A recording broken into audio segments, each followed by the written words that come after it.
It seems your jokes have improved with practice, Traveler. Happy about that? Absolutely. Finally, someone to share the load. You know what?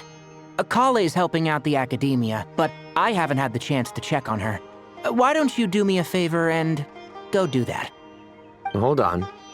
I thought you were having me over for dinner.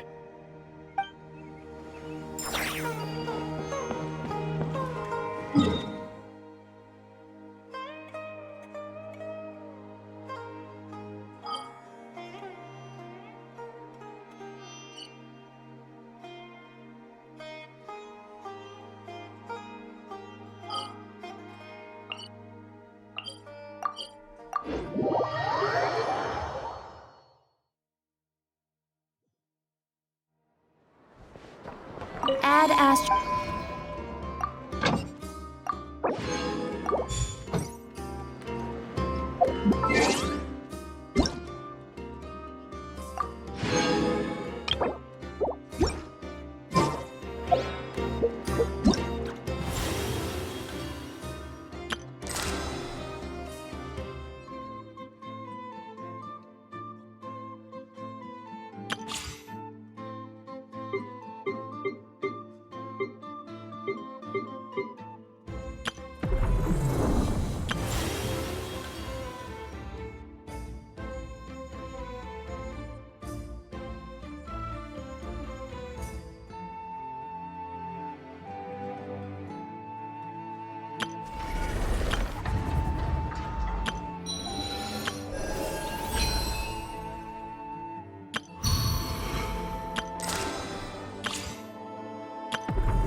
Let the wind lead.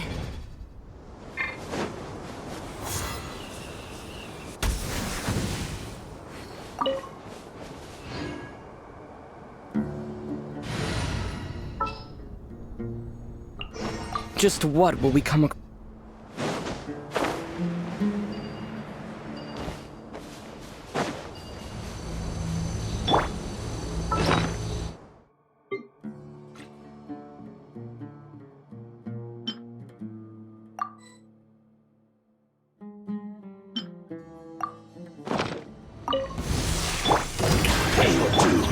Shine down!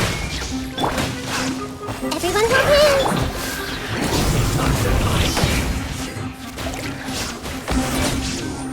Can't run from death.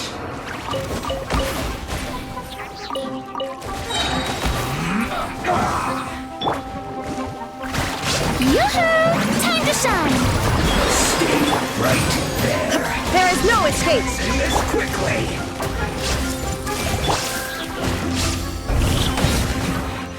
This isn't good.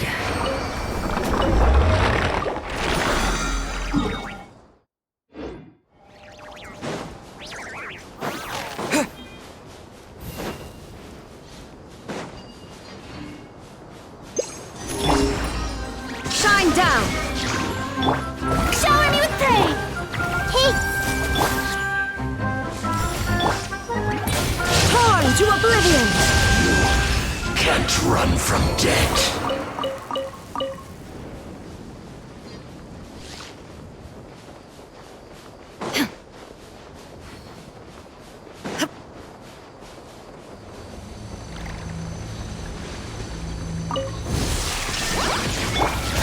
Strike a pose! Let the world come alive!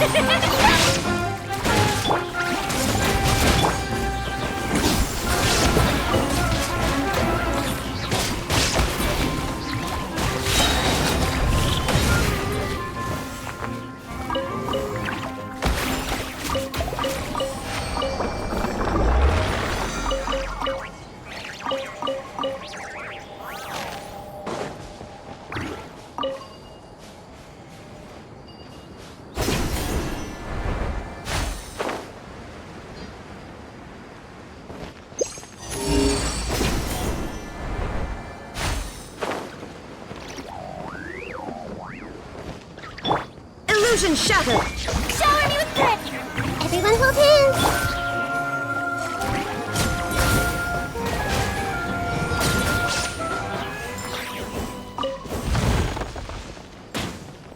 This way, hurry a little.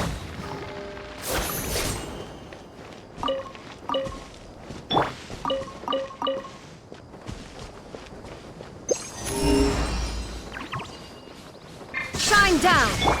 Strike a pose! Hey!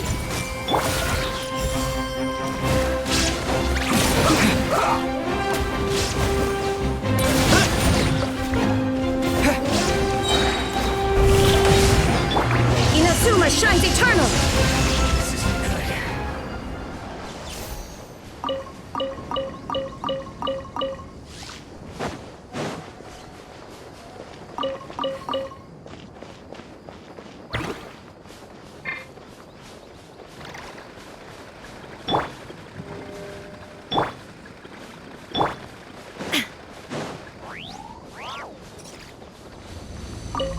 Illusion shattered! Shower me with praise! Time to shine! Grow, grow, grow!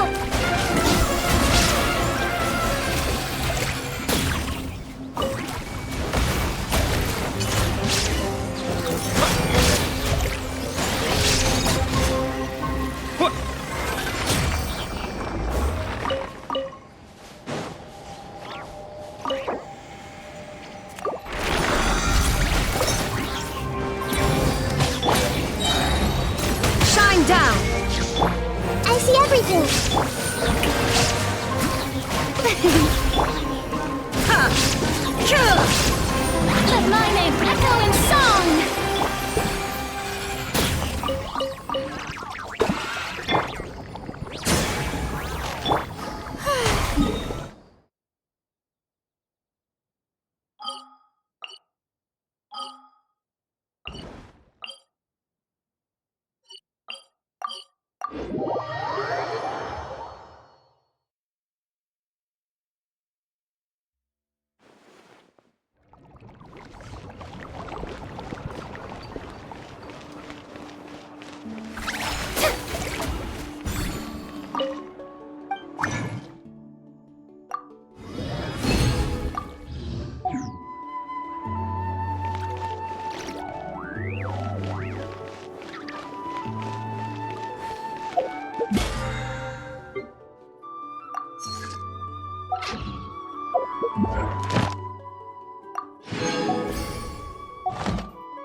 Ad Astra. Thank you for completing.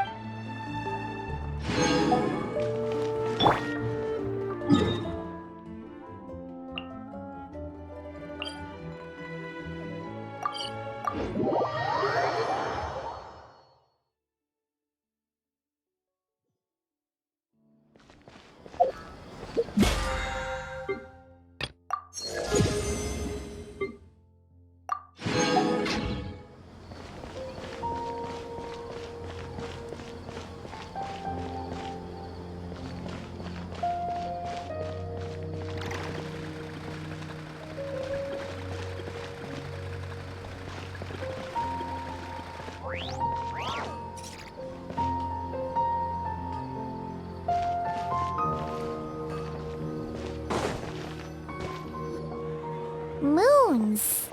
Azulinoc nuts. Moons. Azulinoc nuts. Are the moons going nuts?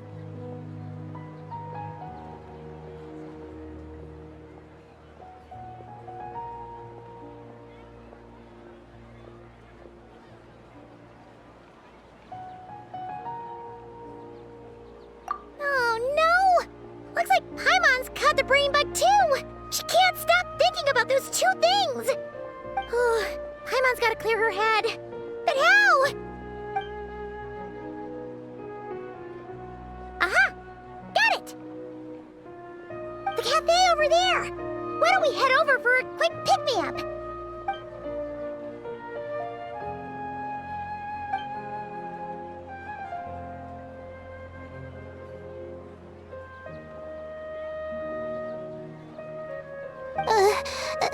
Sorry. I feel kinda tired all of a sudden. Wait! Is it because of all Paimon's muttering just now? Oh, sorry. The coffee will be Paimon's treat, okay?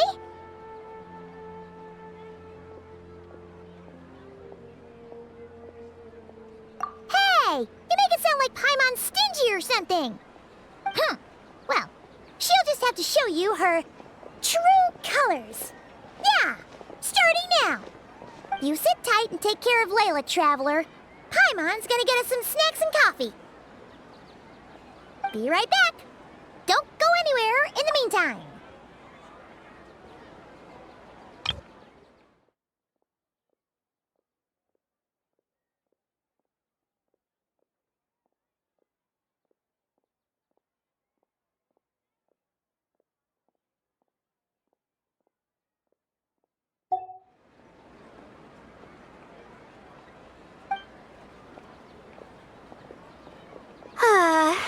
She's pushing herself again as always.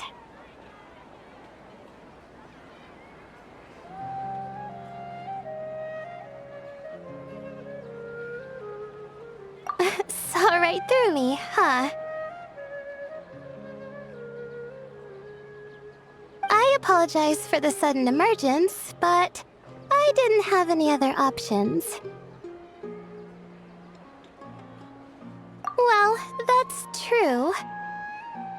So, for our sake and your safety, allow me to fill in the gaps in her memory.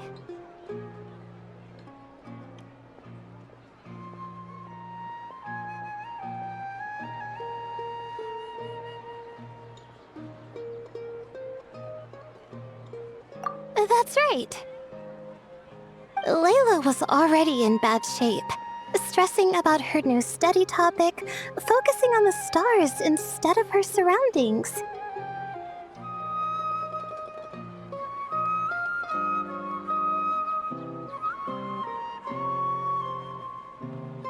By the time she realized the danger she was in, it was too late.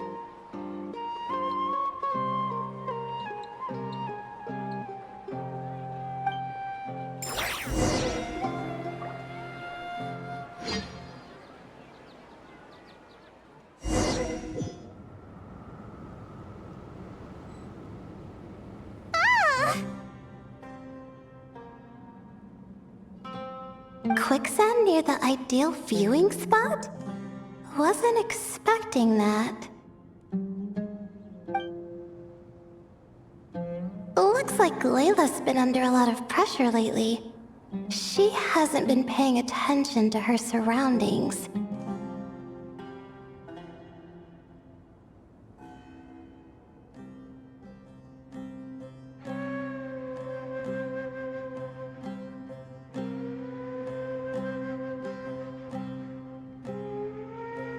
But why would quicksand lead to a place like this?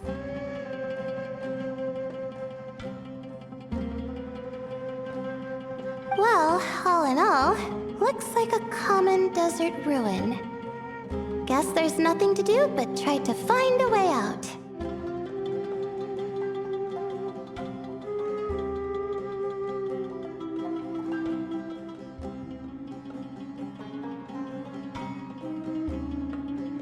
Oh, Layla. What have you gotten yourself into this time?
door can be opened using the device next to it.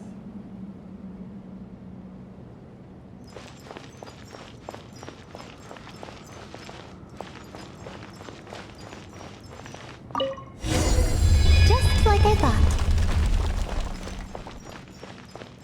Ugh, what was that? My head. It hurts. Is Layla waking up? No, that's not it.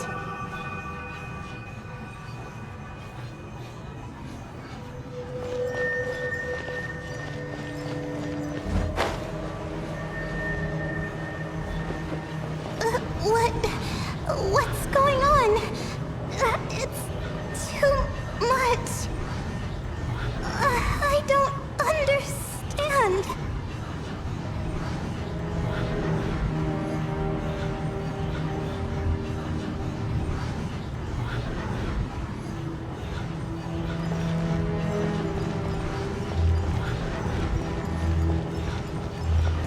The ground is... Where am I? It's spinning.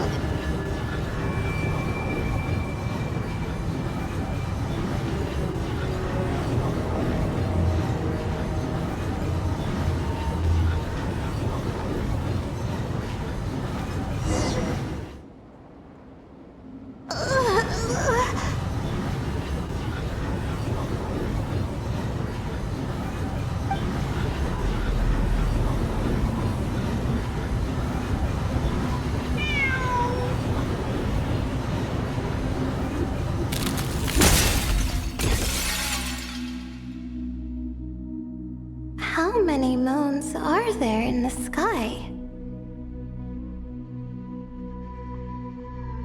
How many moons are there in the sky? Okay, information isn't rushing into my brain anymore. That's good. How many moons are there in the sky?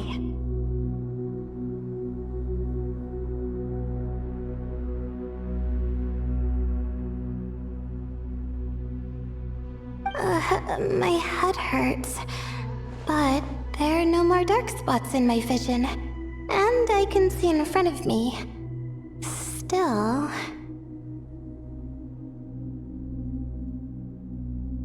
How many moons are there in the sky?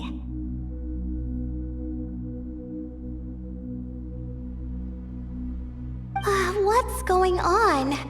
The same thought keeps popping into my head. What does it mean?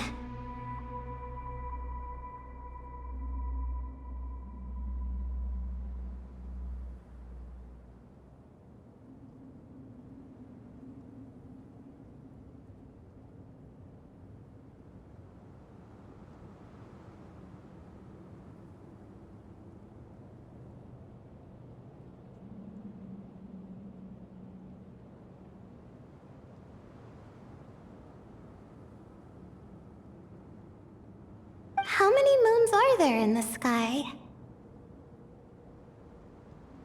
Isn't there just one?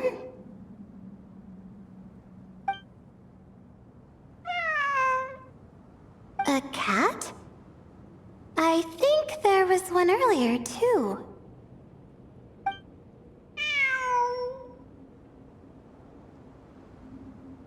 I'm not hearing things. It really is a cat. But what is it doing here? How many moons are there? No! Stop it!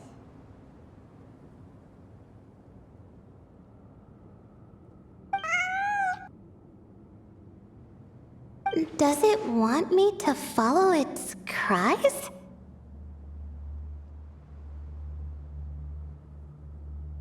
Well, it's not like I've got other options. Come on, Layla. You can do this.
And so I followed the cat's cries to find my way out.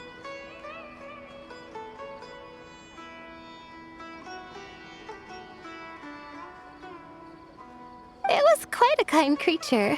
It didn't even leave until the other me started to wake up.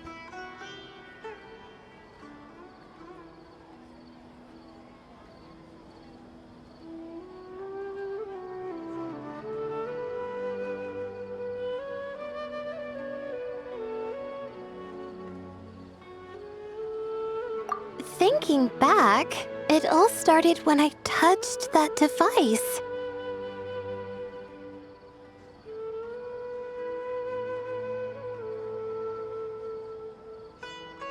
I've heard fellow students talk about it before, how the desert is full of objects that do strange things.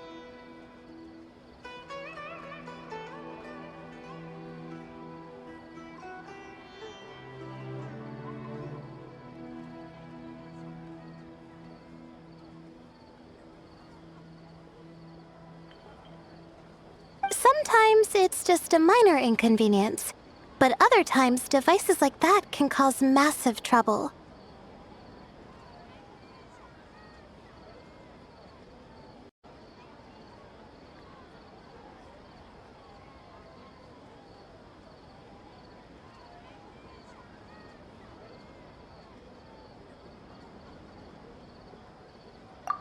Of course.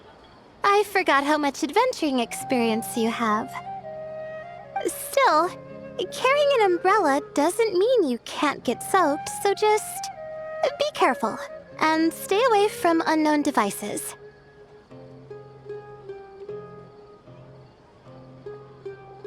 No need to thank me. You and Layla are about to head into dangerous territory together. You need to be safe so she can be safe. Well, I think that about sums it up. Ah, and just in time. Your coffee's here.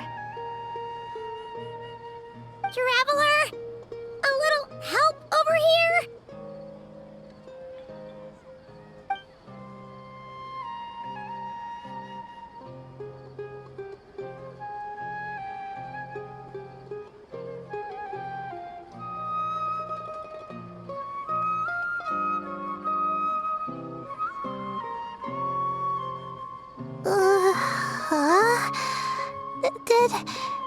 Did I fall asleep?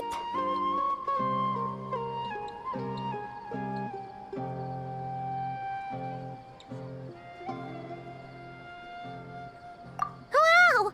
Paimon didn't even know she had such an impressive skill! Ha! Does that mean since Paimon bought this coffee, it would just make you sleepier?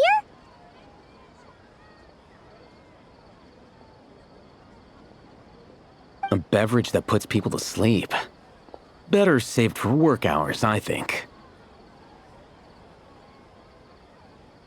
What? So you can nap on the job? Who does that? Huh? Oh.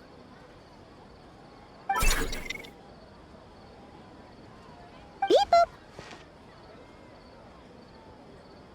Oops. Oh, hey them! Kave! Nice to see you! Oh, and you too, Marak!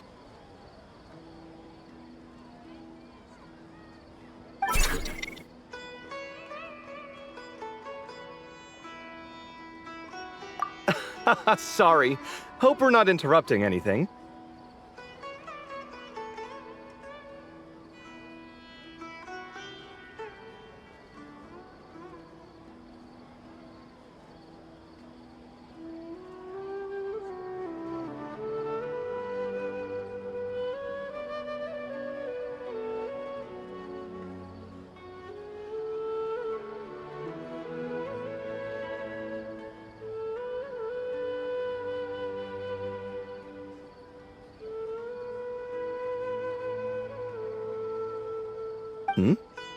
Miss Layla, you don't look so good.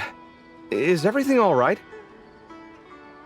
Oh, I'm fine. I was sleeping just now, so I'm still a bit...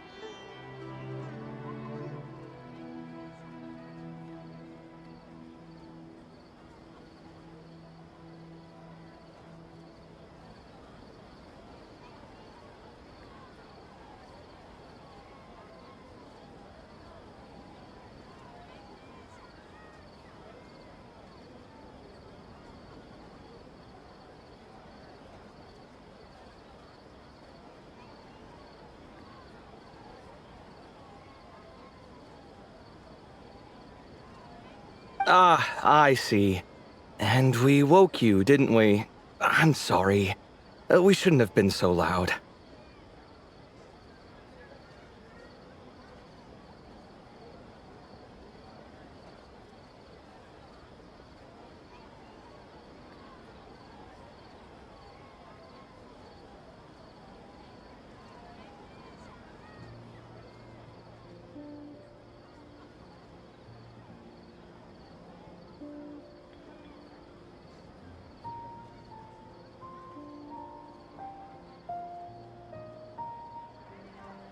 No, you didn't. I didn't mean it like that. Sorry.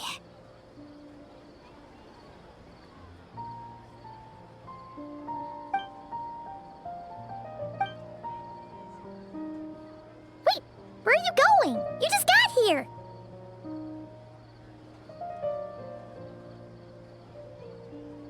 I'm going to do what I came here to do. Which is? Buy coffee beans?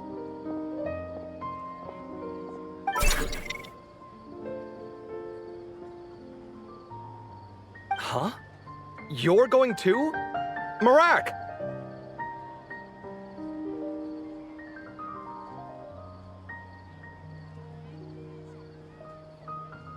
Fine. Run off with him. See if I care.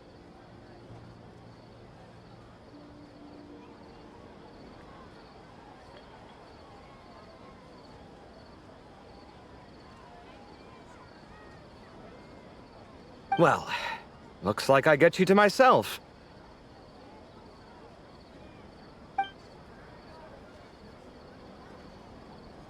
It's been a while, hasn't it? How have you been?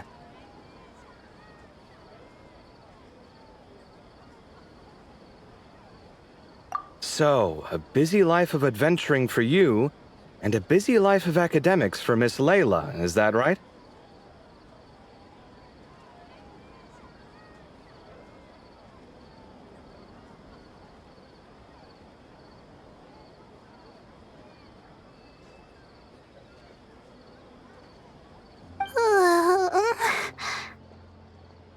Oh, is something wrong?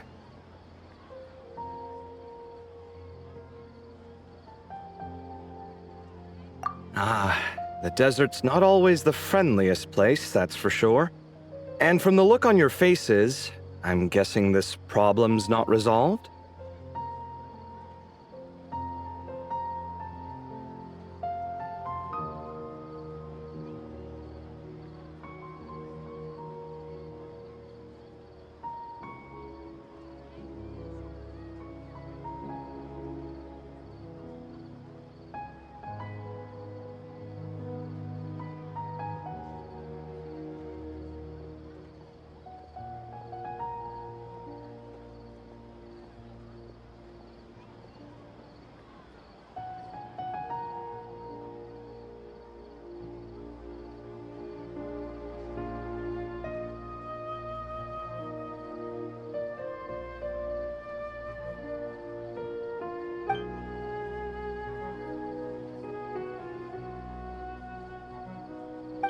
Don't force yourself to talk about it, of course.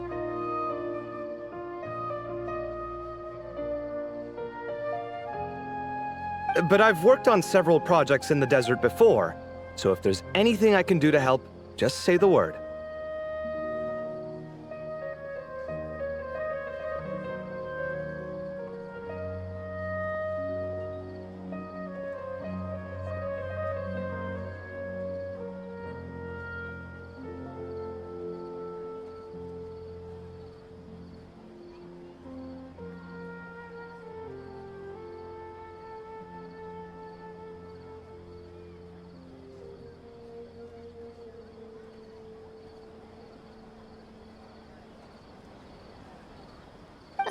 No, I don't have anything to hide.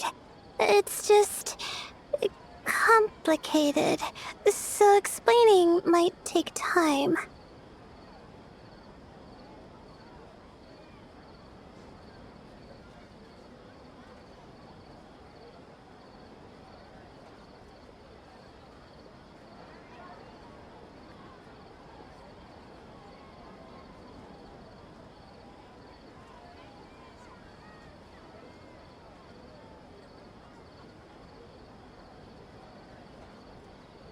Ah, well, lucky for us, I've got that in spades.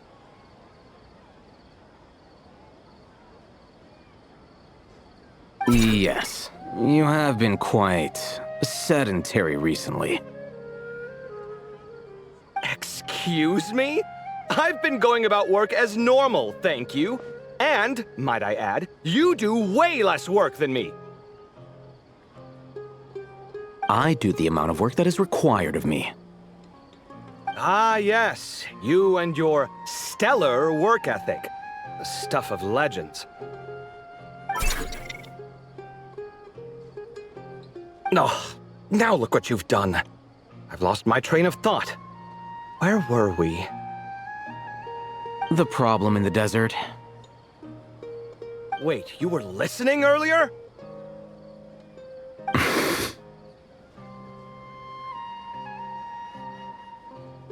Oh, we're giving the silent treatment now? Mature, very mature.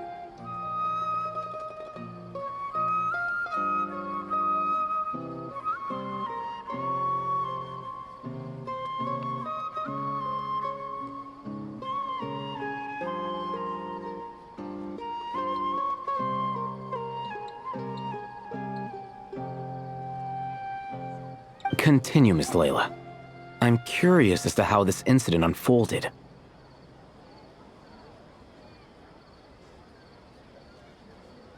What did I tell you? This one doesn't have enough to do. Alright. Well...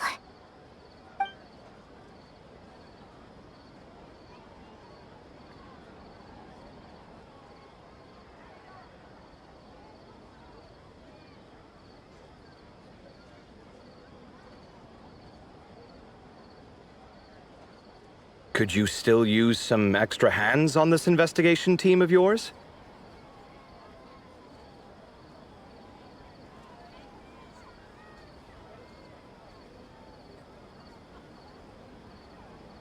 Huh? You want to join, Mr. Covey?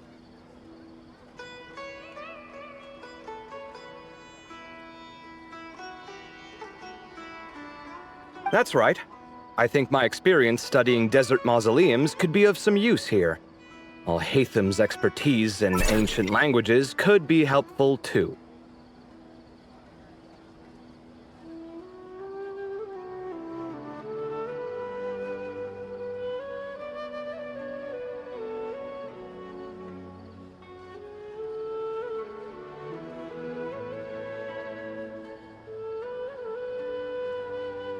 Besides, I consider you all to be my friends, and friends are supposed to help each other out.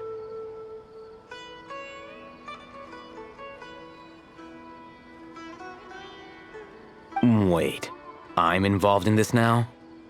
Oh, please, I know you. Half the battle was over the minute you said you were curious. We couldn't stop you from joining if we tried.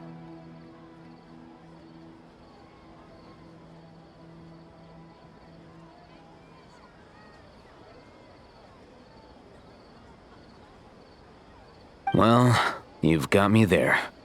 Besides...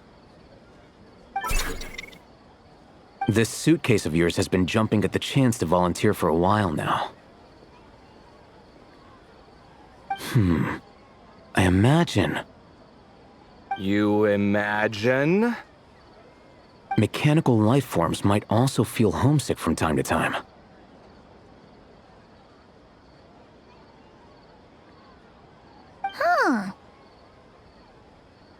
Huh. Now that you mention it, Marak's core was a component sourced from the desert.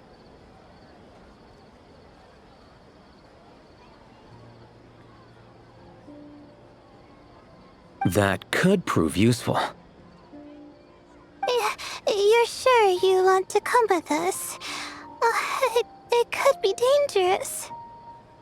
Oh, I'm sure. All the more reason to recruit as much help as possible. It's important to count on friends at times like these.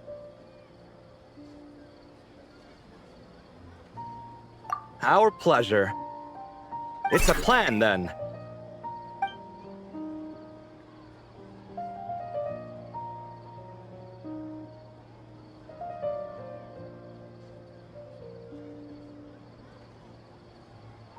All right, we'll head back to our place to get ready. This one hasn't been on a trip in a while. Chances are, he doesn't even remember how to pack a suitcase. I'm not worried. It'll get done. Somehow.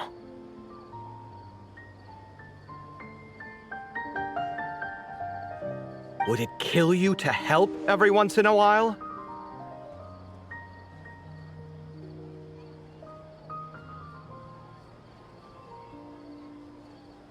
I do help. It's called moral support.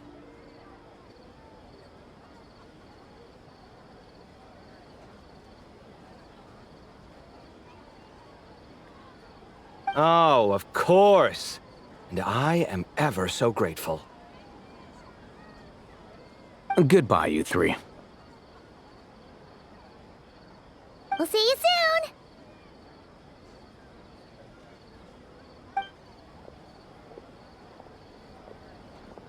Oh, and Kaveh, your coffee beans!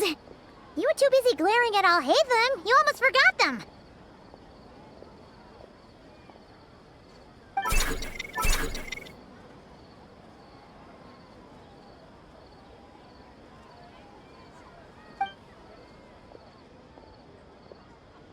Well, we're pretty close to the academia now. I should be fine from here. Thanks for the coffee, Paimon. I feel much better now.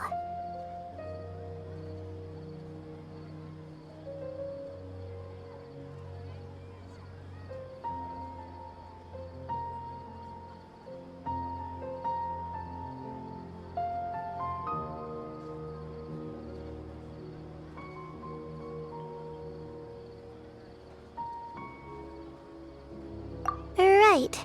I'll follow the doctor's orders. Or try to, at least.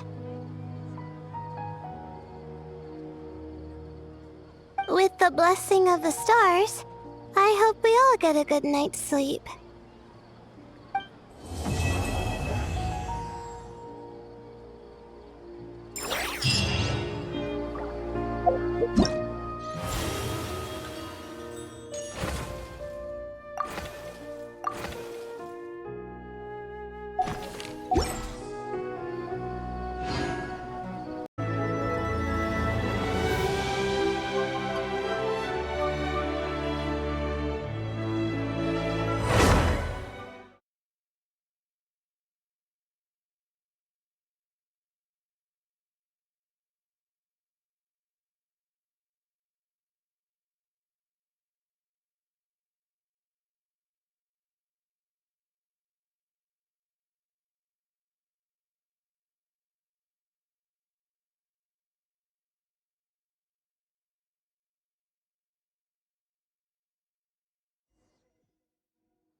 is no escape! Yoo-hoo! Hey!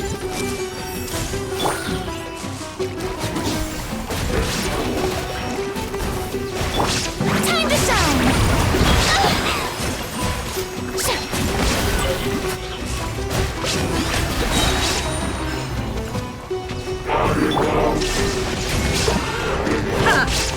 Committed to memory!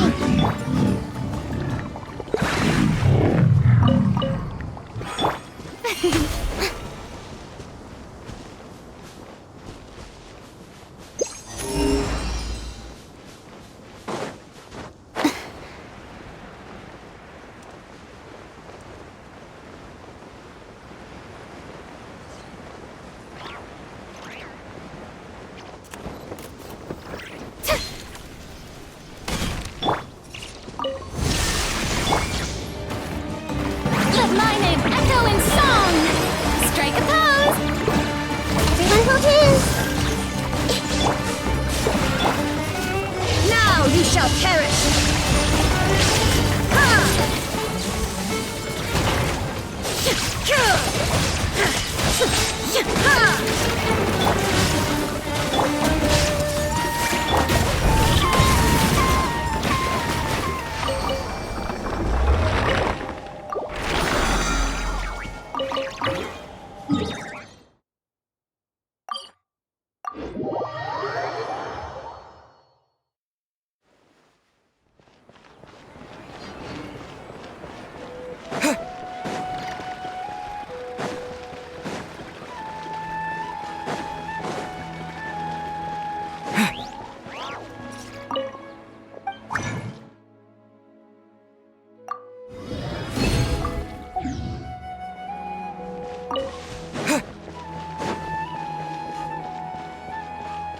It's called being a freelancer.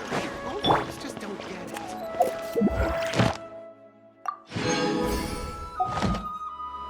Add Astra. Thank you for Add Astra Abbott.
Looking at the map, we should be getting close.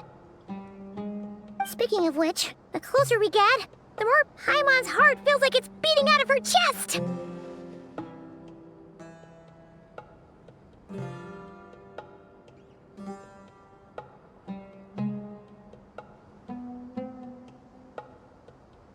Excitement! Yeah, sure, that's it.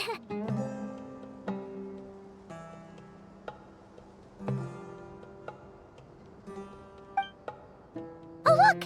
It's Tainari and the others! Everyone's here bright and early.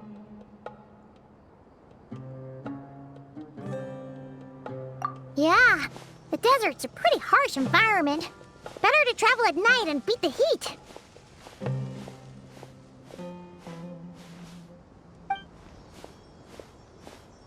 Hey everyone! We're here!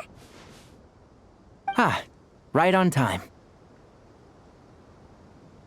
You don't need to worry about me. It's not too hot yet, and I'm properly hydrated. All right, we're just waiting on the two people Miss Layla mentioned, and then we'll be set. He's staying behind. If we don't make it back after a certain time, he'll be in charge of rescue operations.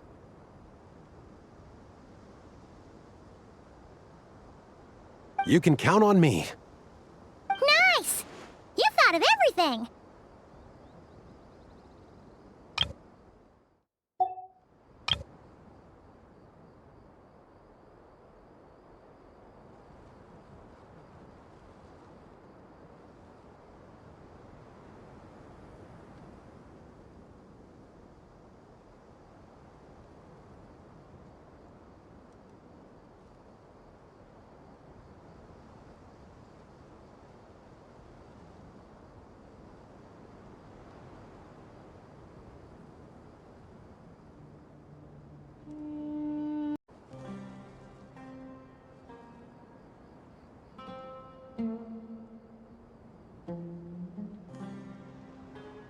Oh, and Cyrus said he'll be in Aru Village, so he's also available if we need help.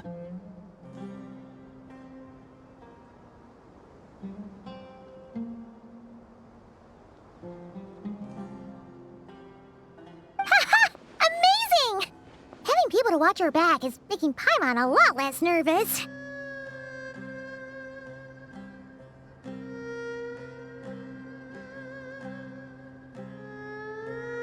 Yeah, I did.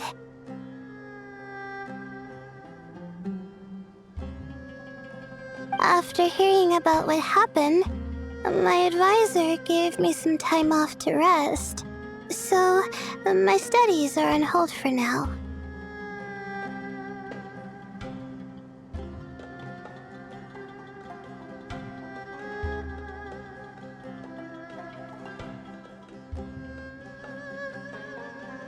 Then, does your advisor know you're back in the desert to investigate?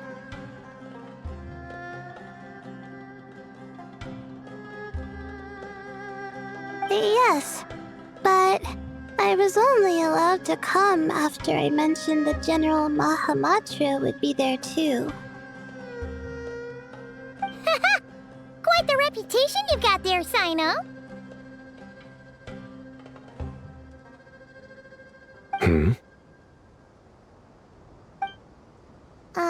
Something wrong? You haven't said a word this whole time. Are you in a bad mood or something? No. Being skilled with words also means being a good listener. I'm just reflecting on what you're saying.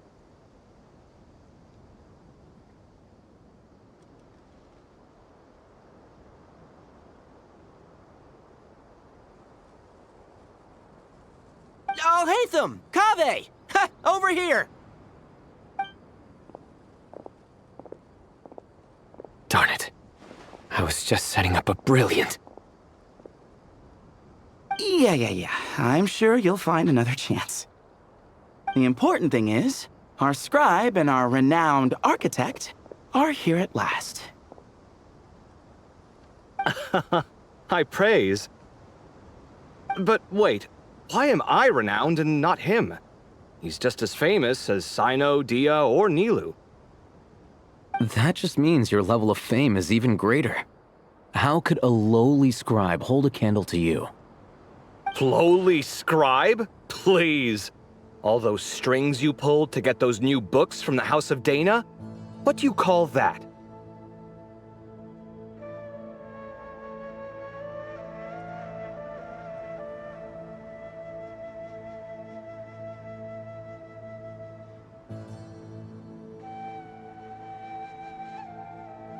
Borrowing. Anyone with an employee ID can do it.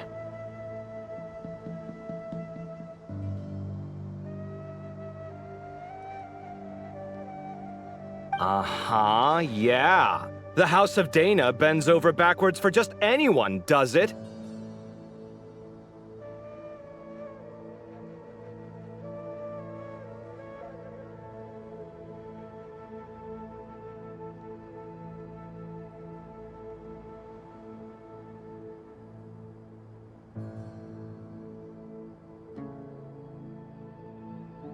Send a report to Lesser Lord Kusanali then. Let her know someone at the Academia is abusing their position.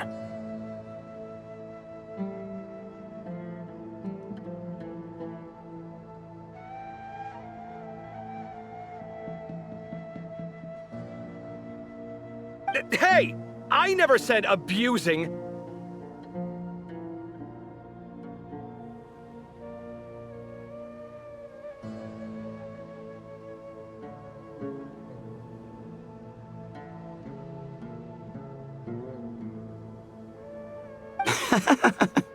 Impressive verbal sparring, as always.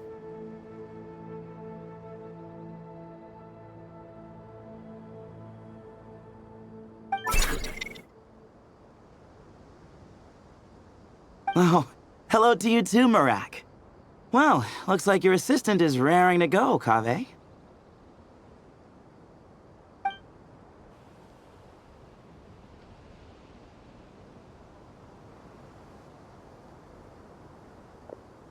So, I say we get this show on the road.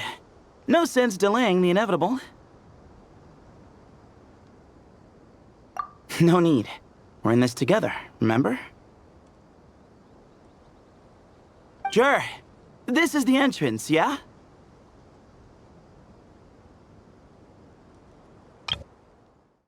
Sure. This is the entrance, yeah?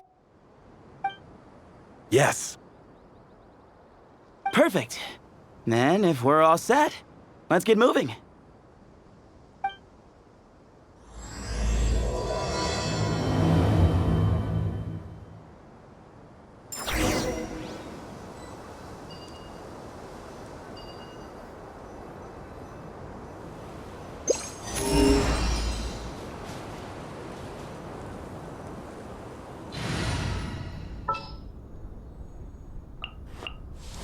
Give me a moment to come.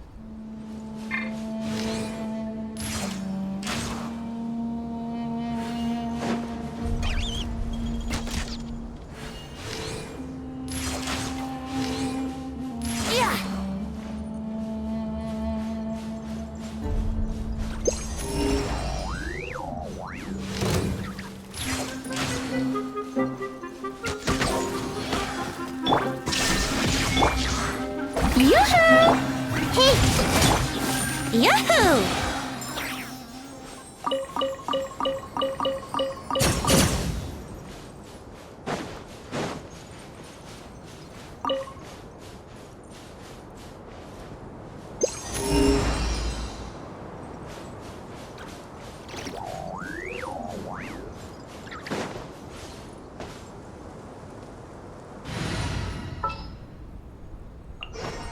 There's still a long...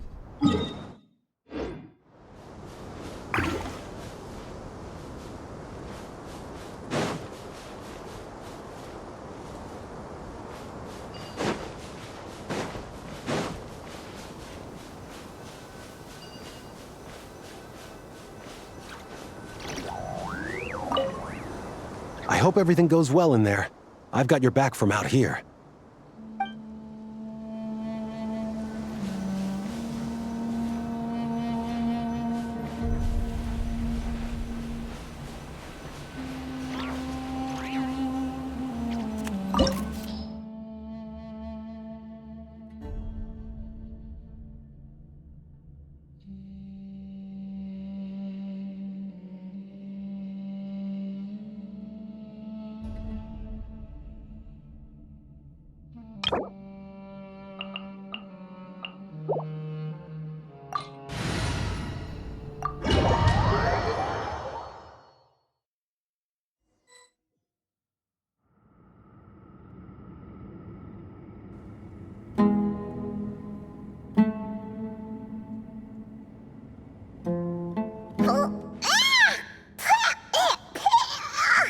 Paimon's mouth is full of sand! Ugh. So that's what falling into quicksand feels like? If this was quicksand, we would have struggled to breathe. No. I think this was regular sand, and we didn't sink into it. We fell through it. Into this place. Agreed. In other words, sounds like a you problem, Paimon. Ha ha, very funny. No, wait, Paimon's the only one. Ha! See? What? I'm the only one with sand in my shoes? Yeah, right.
Probably means he didn't run into anything. Because we're just unlucky. Not the best sign of what's to come. We'll be fine. Let's just use up all our bad luck and we'll be golden. Grow!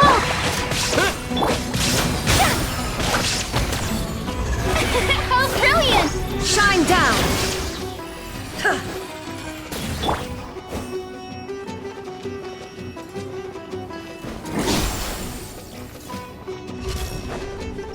Illusion shattered!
Well, that goes without saying.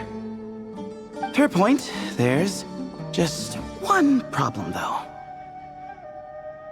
The only way forward is through that door. Oh! Is it time to hunt for a key? Paimon loves this part. Don't worry. With our adventuring experience, we'll find it no problem. Let's get searching!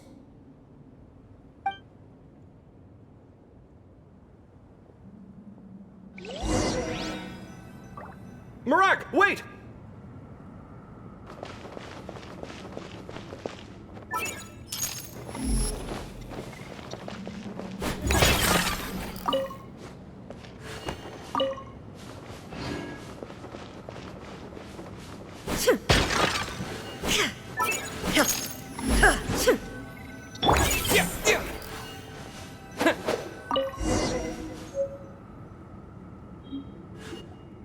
Marak, this isn't really your old home, is it?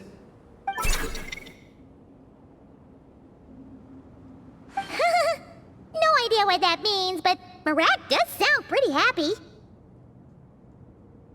So, mechanical life forms do have the capacity to miss home. A novel discovery. Well, with Marak leading the way, we should be safe, right?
This is music, architecture, sculpting, painting. I can. Huh? My lady, it's good to get out and. Scanning! Come at me! Sight clear! Watch and look! Feast your. What a lucky find. Bet that's made your day. Watch and look! Breaking new ground! Feast your eyes! A new discovery. The ability to. My latest. Huh? Did you see that? I get dizzy and sleepy. This isn't my first. Did you sleep well? Good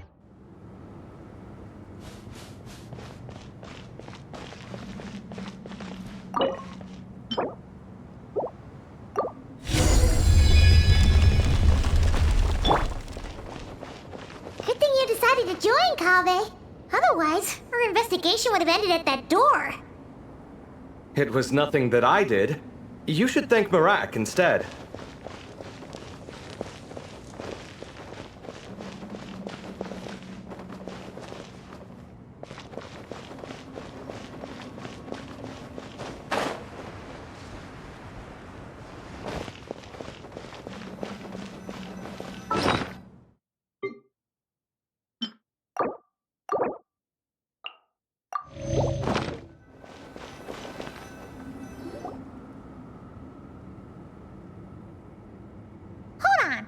Paimon's gonna lose her title as best guy to a mechanical suitcase.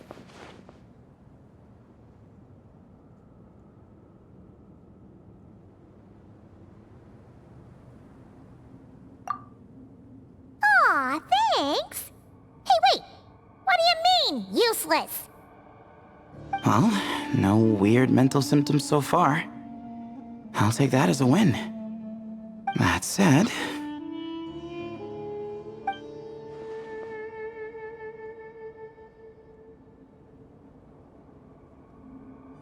There are 3 doors here. So, we split up. Divide and conquer. Otherwise, this whole thing is in ruins. No pun intended on that last part. I swear. Yeah, that might be our best option.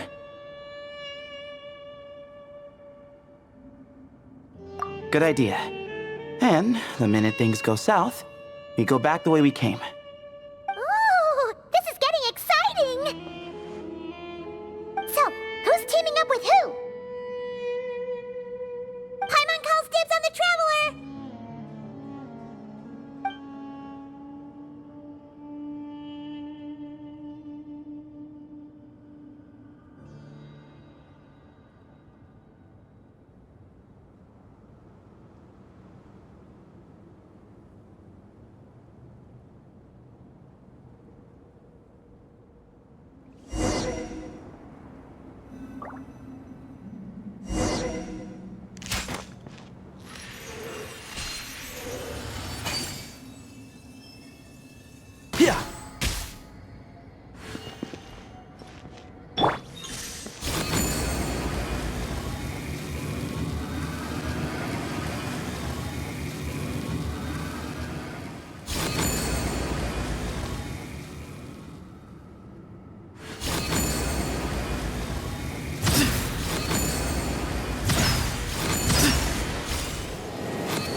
Can't see?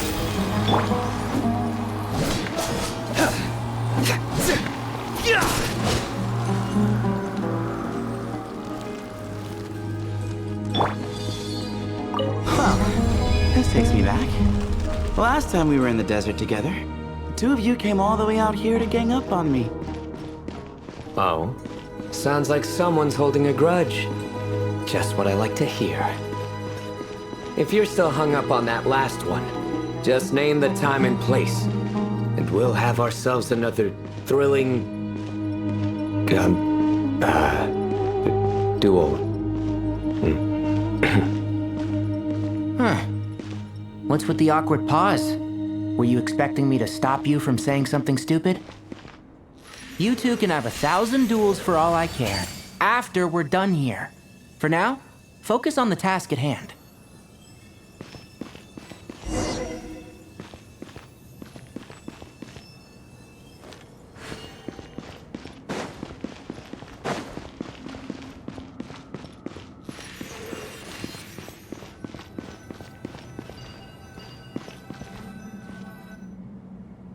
This chamber is huge. I can't even imagine what it's used for. Oh. What's wrong? I seem to have stepped on some kind of stone slab. Huh. There's a pattern on this, but it's hard to make out with all the dust. Huh? Look! The shape seems to match the markings on the ground over there. Let's slot it in and see.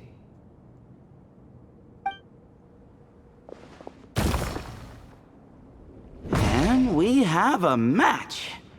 Looks like we need to find the other 3 broken slabs. Let's search the area, but be careful where you step.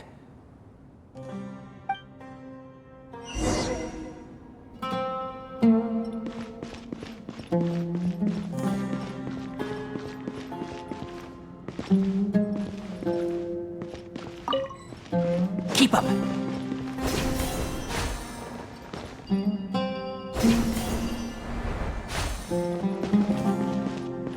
Ooh, got one! Ouch, but watch out. The edges are kind of sharp.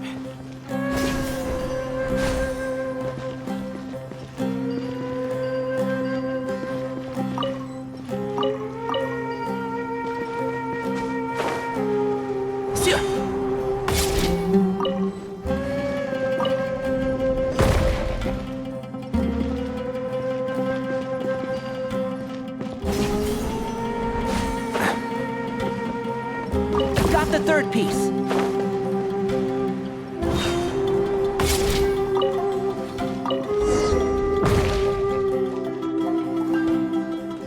We just need one more. Huh. Look, a cat. Could it be the same one Jer mentioned? I don't think we need to worry about startling him. He doesn't seem afraid of people. Yeah. If anything, it seems like he wants us to follow.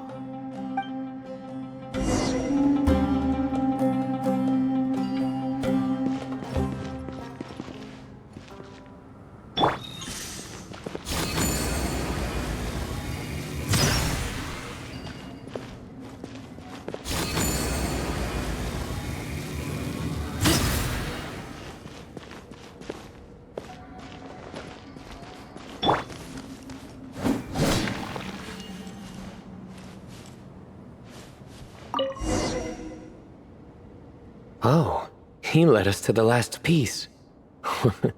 Who's a good kitty? I never thought I'd hear you say something like that. You've clearly never heard how the professor talks to his tomatoes, then.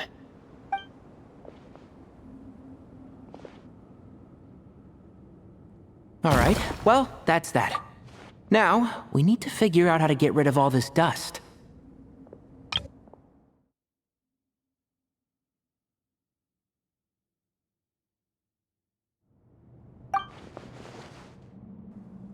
Behold, the great Vayuviastra.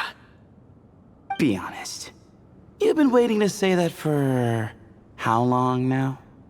Just activate the mechanism.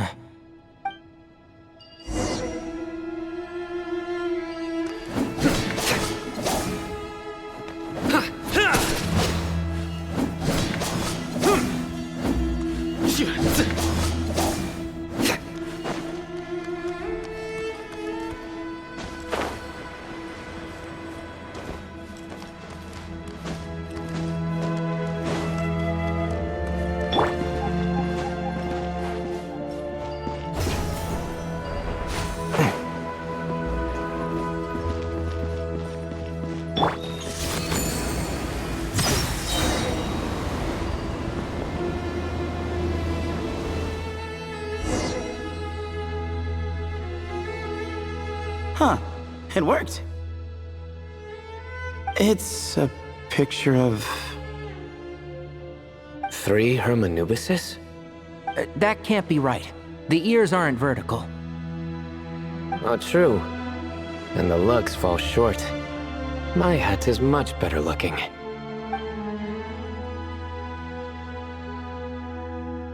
A goat, an ibis, and a crocodile. Oh, wow. Our botanist knows more than just plants. Riveting observation. I was just thinking. These 3 figures look a lot like the 7 pillars of King Deshret. That's right. These are our colleagues. Our what now? You sure about that? Just kidding. But what I meant by that is, these were Hermanubis' colleagues back then. The middle one is the Goat King Harashef, Minister of Ministers, the god Amun's most trusted chancellor.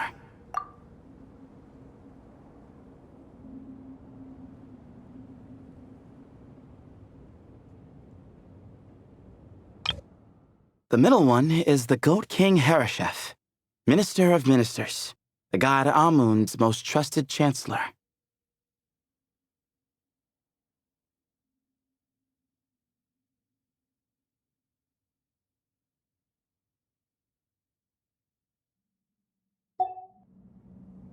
Records say he was the deputy king of the Desert Sands, chief among the 7 pillars.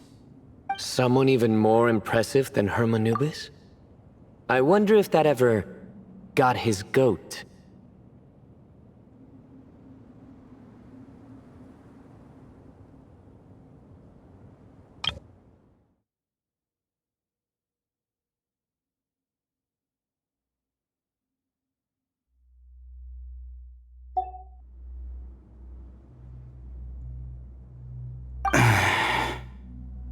Sorry, couldn't resist.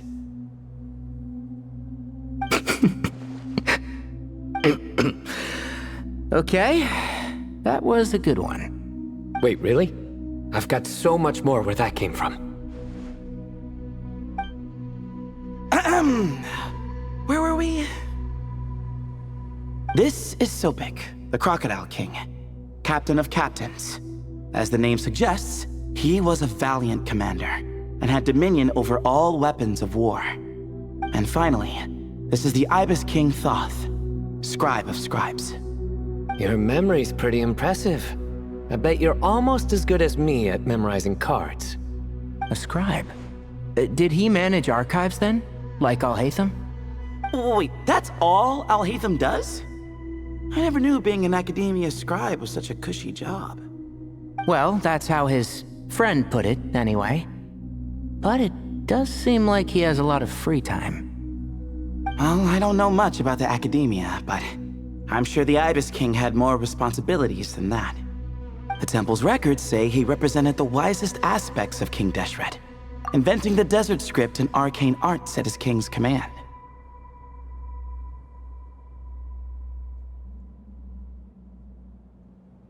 He must have been quite the impressive man then. Or creature, depending on how you look at it. Still, why are these 3 the only ones represented here? What about the other pillars of King Deshret? Maybe because the 3 of them were extra close? Huh. kinda like us. Oh yeah! Maybe we should have someone inscribe us on a commemorative stone slab too.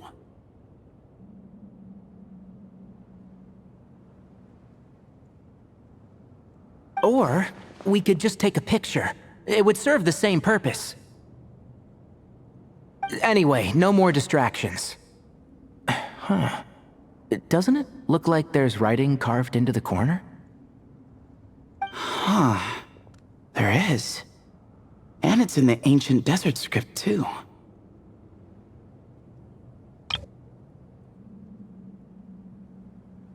Looks like the Ibis King left you some homework. Give me a sec. I'll try and translate it. The ministers are unvirtuous. The scribes unwise. The captains unworthy. My end is not humanity's end. Hereby bestow upon you all the far side of eternity. Wait, so they went to Aru? It doesn't sound like it was their idea. The far side of eternity is said to be the final land of dreams for all desert dwellers. But if such a place did exist, wouldn't it also be an inescapable prison? Yes, and based on the writing here, it's clear King Deshret wasn't pleased with these three. This gift he bestowed upon them seems more like a punishment. Such is the power of a king, I suppose.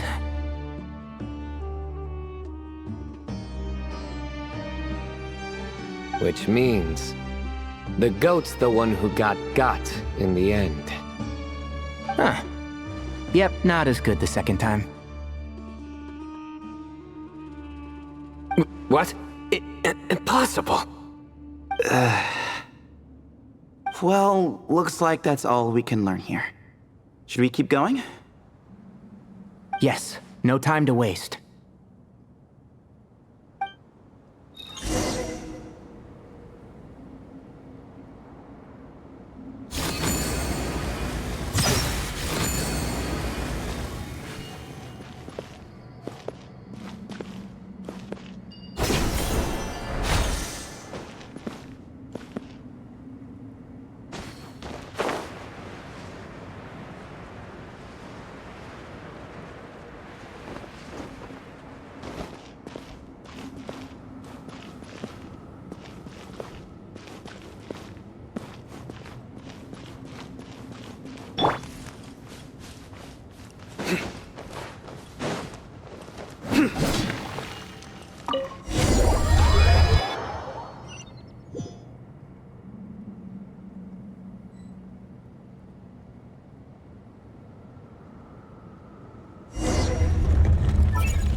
Jeez, who knew a suitcase could be so fast?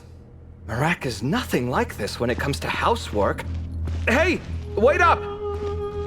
A scout's job is to take the lead. Just let Marak figure it out.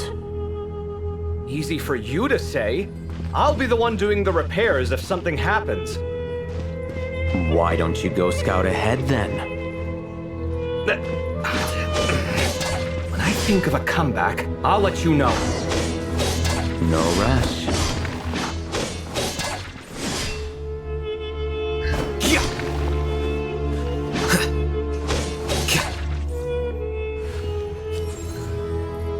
Flicker.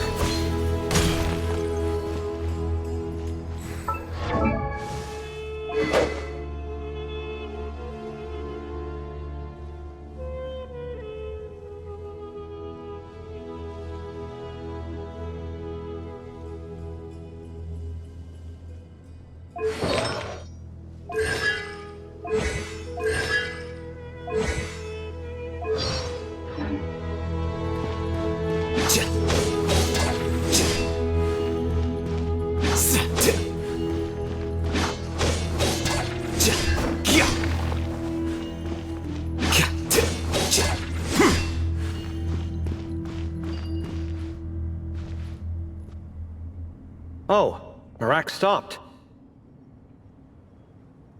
What is it? Found something?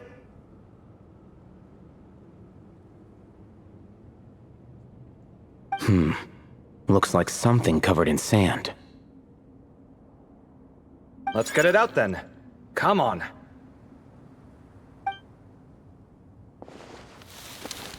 Oh, it's a stone slab. Good job, Marak. Let's take a look.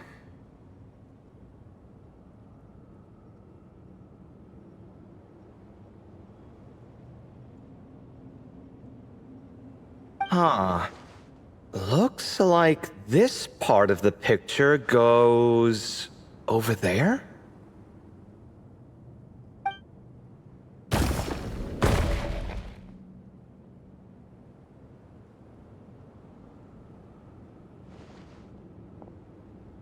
In that case, there must be other pieces. All right, and let's look around. Hey!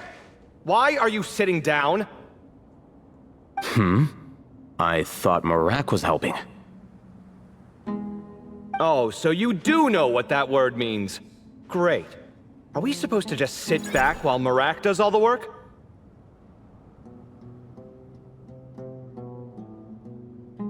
No, I doubt you could do that.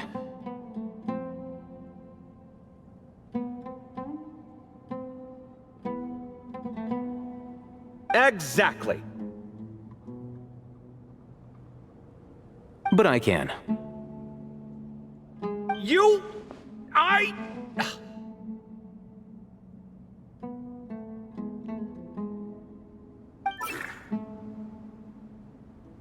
See? It's all coming back to me. How insufferable it is to work with this no-good, do-nothing...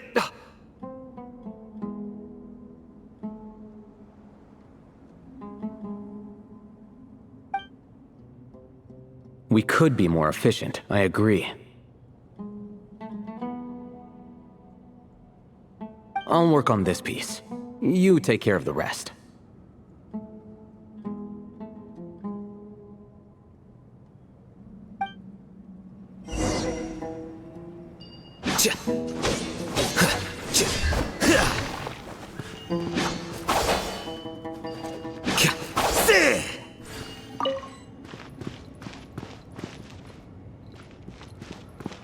Found one!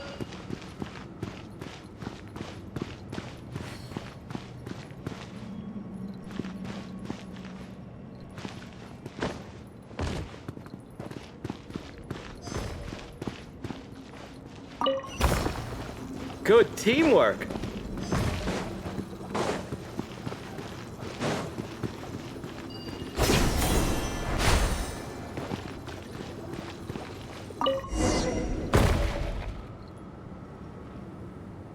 Looks like we found them all. The pieces fit together like a glove.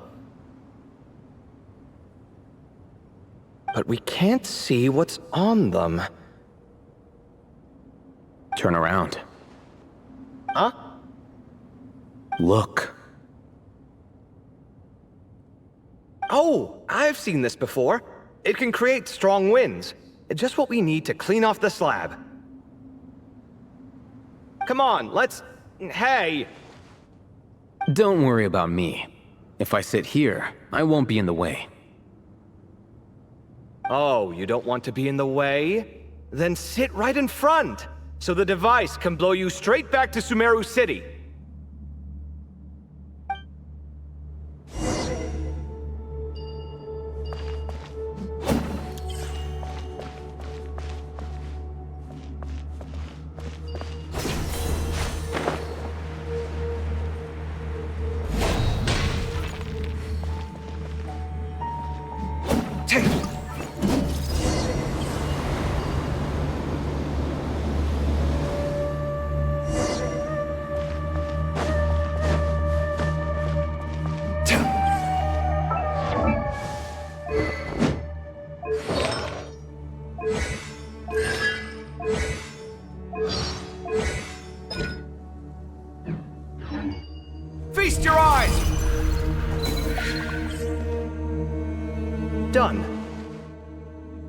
Huh.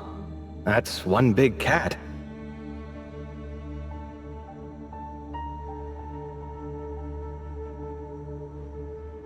And there's a shattered crown. I think it's depicting some kind of story. Look, there's writing too. The Ibis King answered the young noble, granting him the wisdom he sought. But the fragile crown was shattered by lies in the end. Here I leave the name, Gudar's. Gudar's? I've seen that name in a history book before. He was a young noble who sought to save his realm, and a king who once united the desert. That's right. Although his methods were rather shameful. During his long reign, he betrayed his family and the nobles who supported him, only realizing the error of his ways after his enemies left him nowhere to turn. But by then, it was too late. Seems like a common occurrence across history.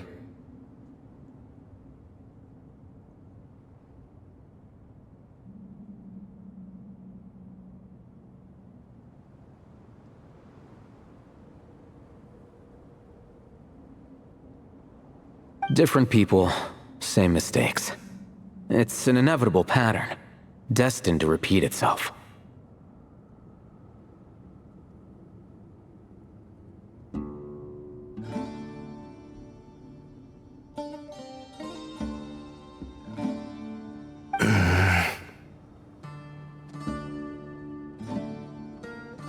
The writing mentions the Ibis King, but a cat is depicted here.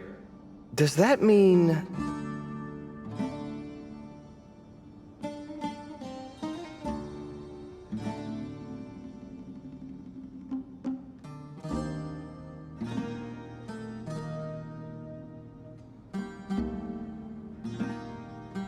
So far, what's depicted on the slab seems true to history.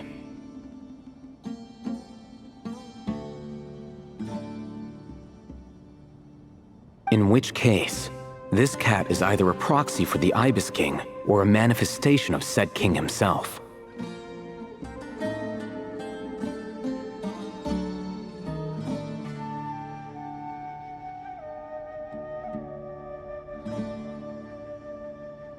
Exaggeration is a common method ancient records used to highlight a being of higher status.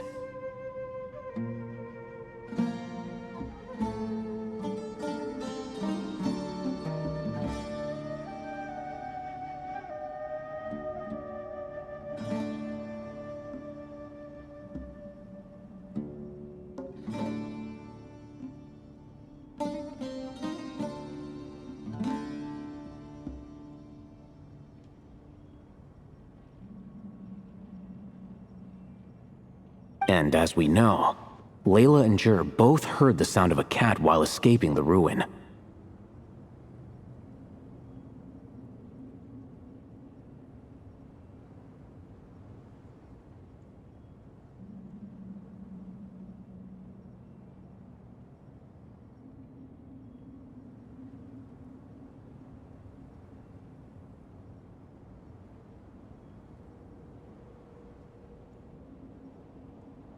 You're saying the Ibis King, one of the legendary 7 pillars of King Deshret, is here, still helping those in need?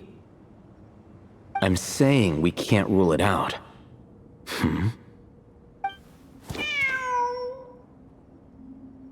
Wait, there it is! The cat!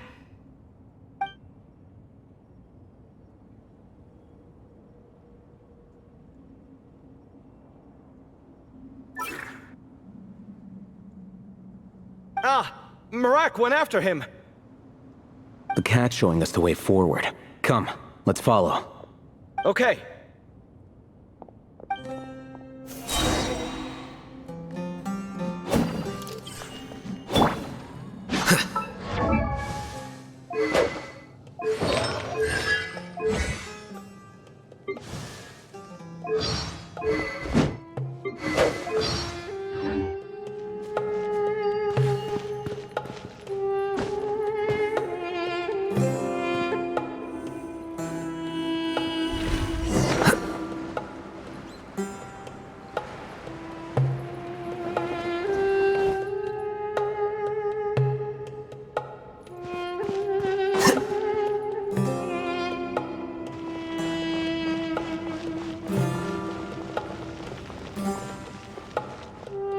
Huh. The cat's gone. Yes, but look where he led us. Oh. Another slab. It looks similar to the last one.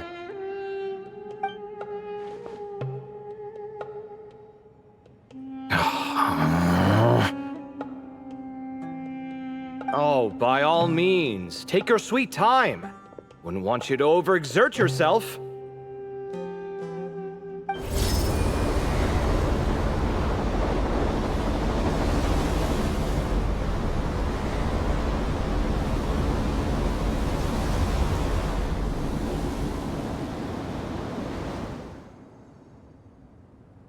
Huh. The scene depicted here seems to be a different tale.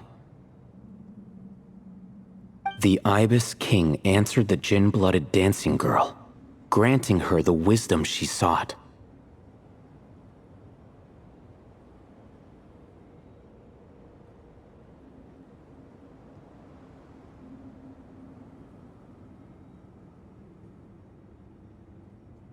But enemies plotted to kill her close kin. Snake venom was her self-chosen end.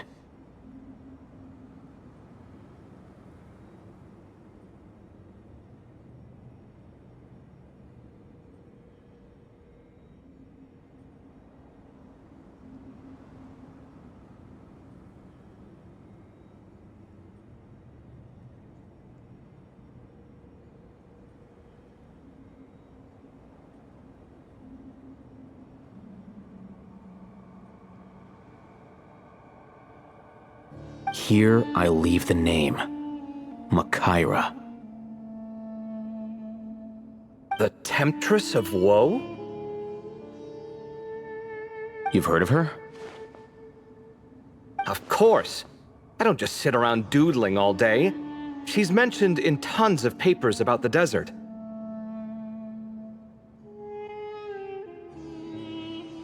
As I recall, she was given as a gift to the tyrant king of Gurabad, and later seized the opportunity to kill him.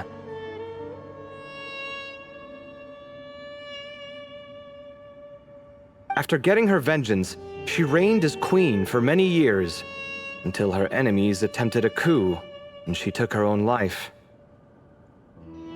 That's more or less the version I've read as well. It seems this queen also had dealings with the Ibis King.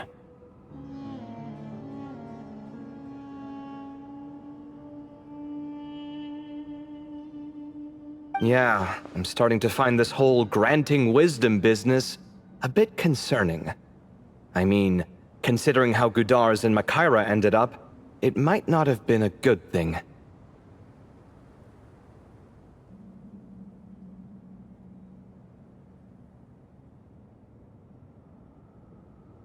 But, at the same time, if the cat guiding us is linked to the Ibis King, then he doesn't seem like a villain either. People are complicated, and the same is true of the servants of the gods, no matter their wisdom or power.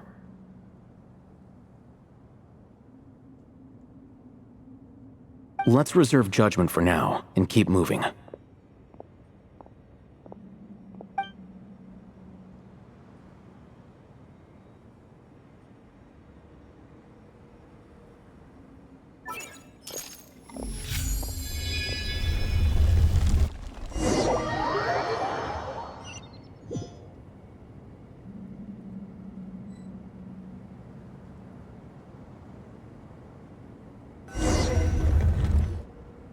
Oh, Paimon meant to ask earlier. Have your memories come back, Layla?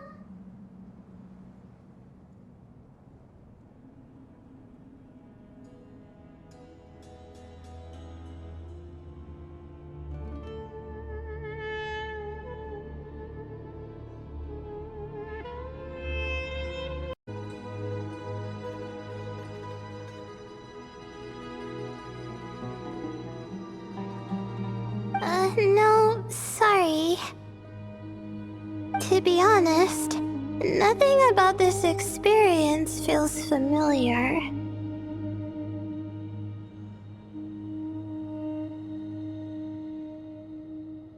Besides, my focus is the stars, so I don't spend a lot of time exploring ancient ruins.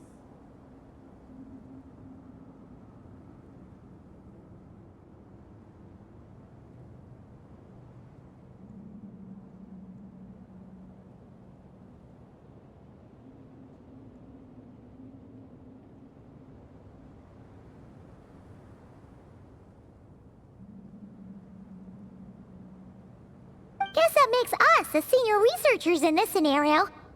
Stick close, all right, Layla?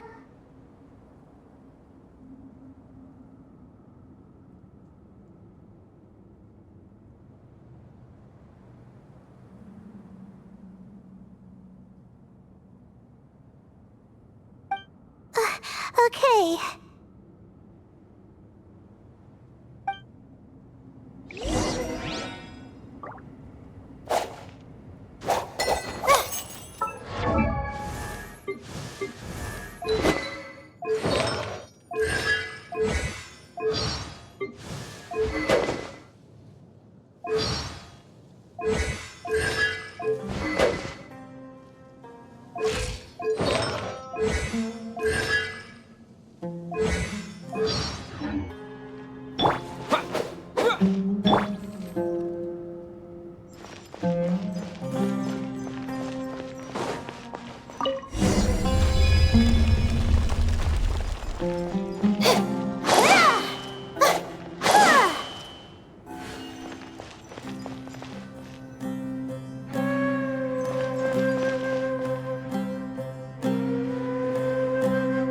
Wow, what a tall ceiling.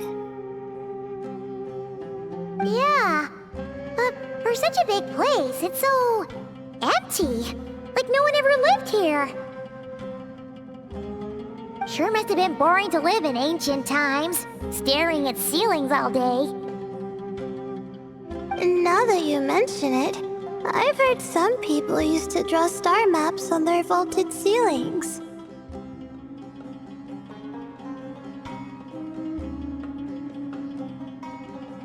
Some might even make them transparent to better observe the movement of the stars. It sounds so nice.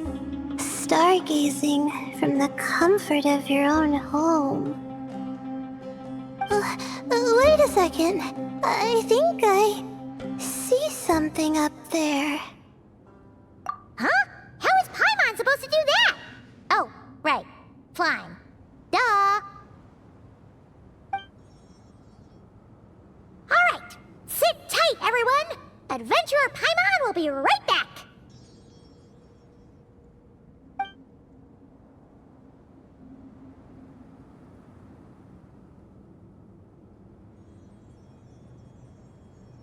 Okay. So, there's nothing super special up there. Just a couple of shelves, tables, jars, and scrolls.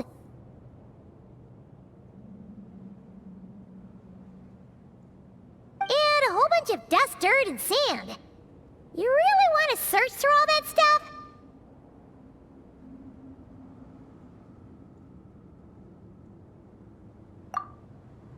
Well, when you put it that way... Come on then, let's see what we've got. Paimon's hoping for something super valuable. Thanks. I'll stick close.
that's everything.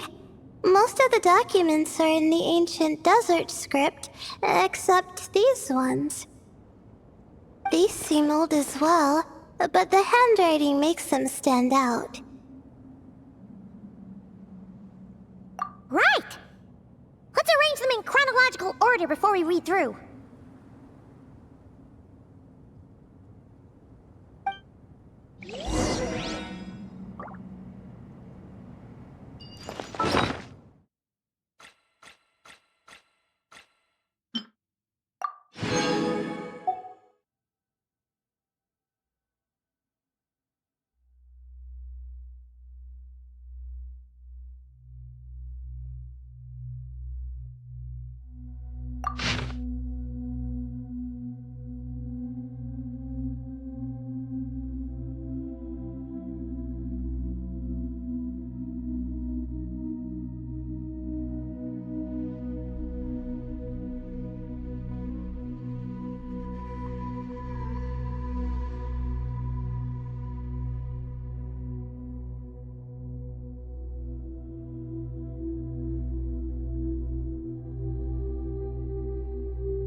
Okay, now let's take a look.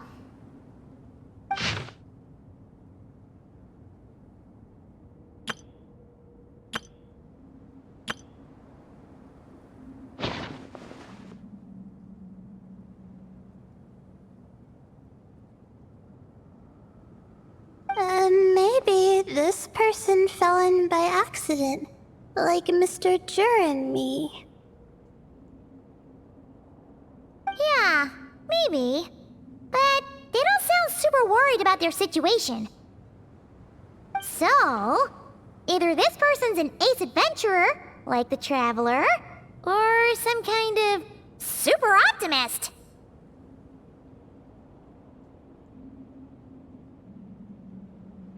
An optimist, huh? Oh, I wish I could be that sort of person.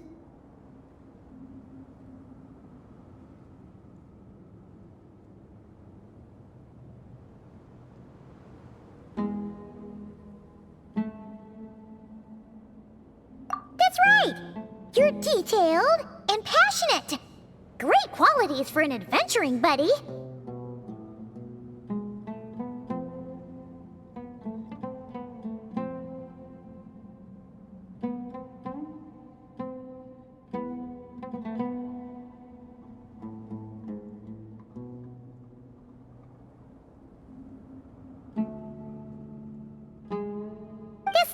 Optimist seems super obsessed with exploring every corner of this place. That could have gotten them in big trouble for all we know.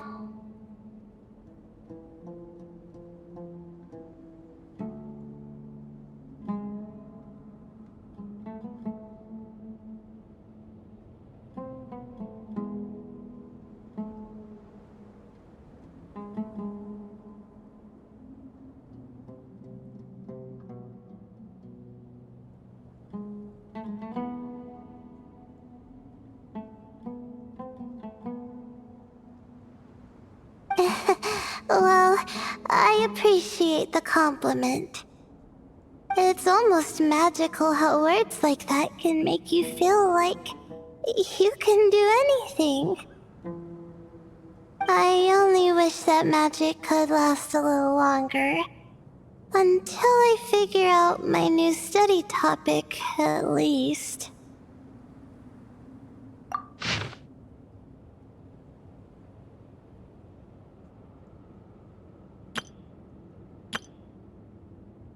Oh, looks like you were spot on, Paimon.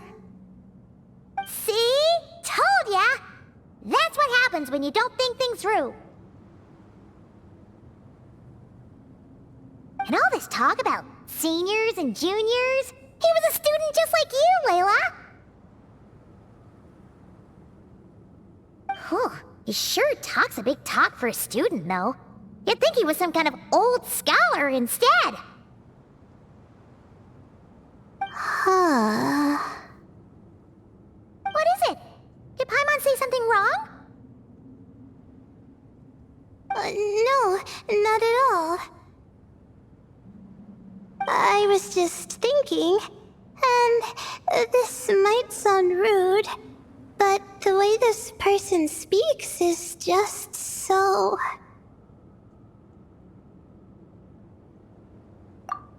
you noticed too.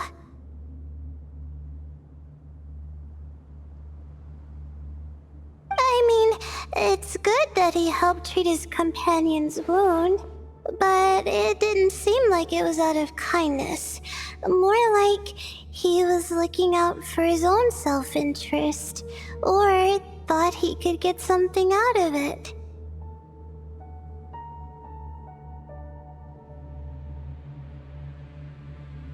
I don't know. Maybe I'm reading too much into it.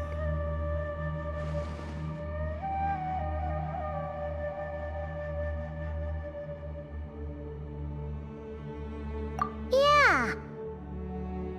If you're both in this dangerous situation together, wouldn't you mention them at least once? If it were Paimon, she would write down the name of every single person she was with. No one would be able to get away!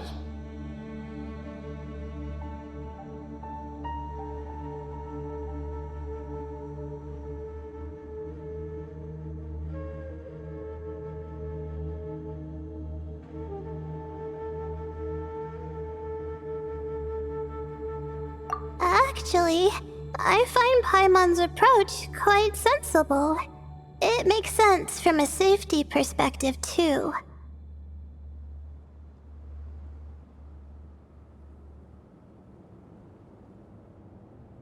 That way, if anyone came to the rescue, the notes would be able to tell them everything they needed to know. Whoa! That's genius-level thinking! Well, I learned that from Madame Farzan, actually. I'm not speaking from personal experience or anything. Oh, no! I'm just a student.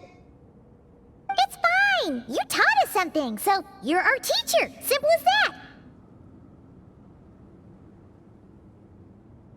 Anyway, from the looks of things, the student who left these notes behind was pretty weird.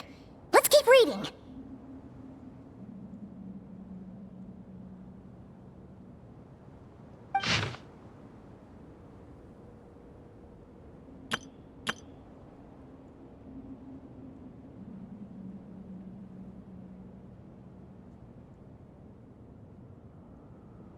Whoa! Hang on! That's a lot of information. Paimon needs a moment to take this in. The Ibis King. So, did this person actually meet the Ibis King here? Sorry. Who? Jeez, not again! Stop teasing her, Traveler! You know she was asking about Nefer. Anyway, Nefer's, a friend of ours. And she's mentioned the Ibis King before, but not in much detail.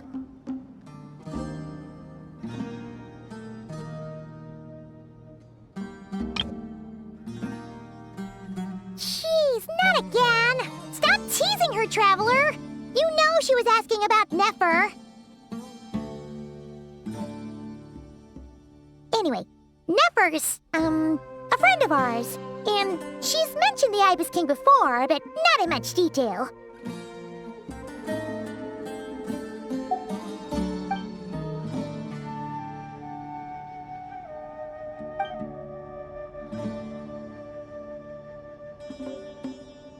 Oh, I see.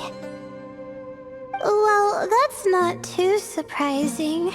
Most people in Sumeru know about King Deshret, and most in the academia have at least some knowledge on the 7 pillars. Legend has it, King Deshret ruled the desert at the head of several wise retainers, guiding their people to pursue the limits of wisdom.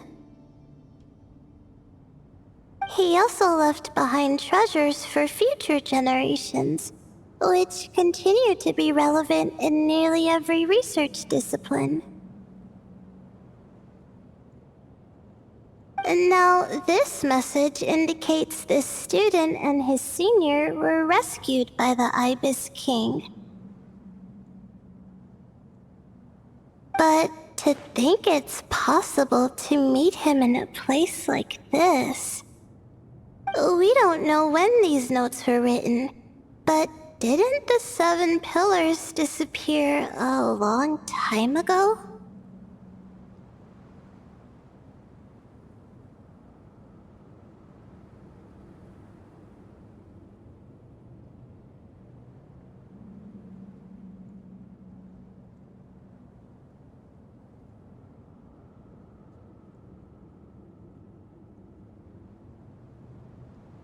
Yeah, the notes made it sound like his powers were restricted.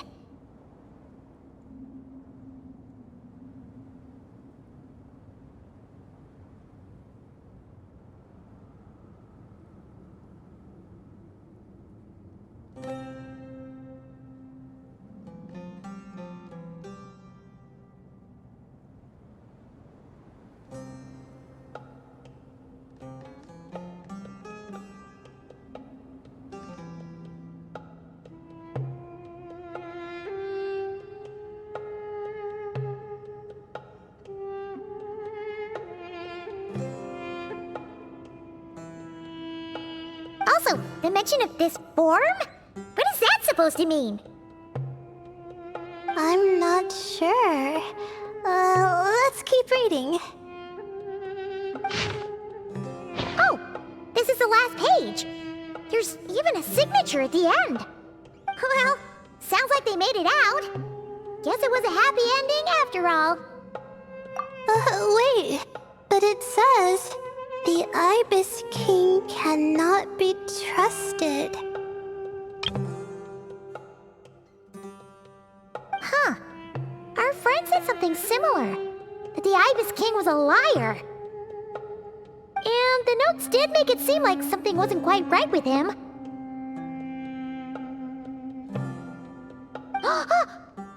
Maybe he wasn't one of the 7 pillars at all, but some kind of con artist!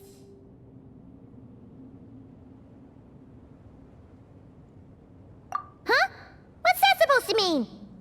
I think Paimon raises a good point. Let's keep our guard up just in case. Alright, I think that's all the clues around here. How about we...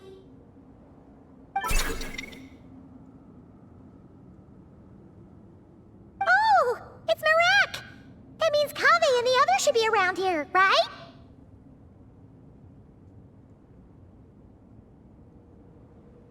Hello? Anyone up there? Can you hear us? Yeah, we can! You know, sound travels just fine in an empty chamber like this. You don't have to shout. Of course, if you're shouting to express your excitement at being reunited, by all means, pretend I never said anything. Yelling like this is kinda exhausting. Come on, let's head back down.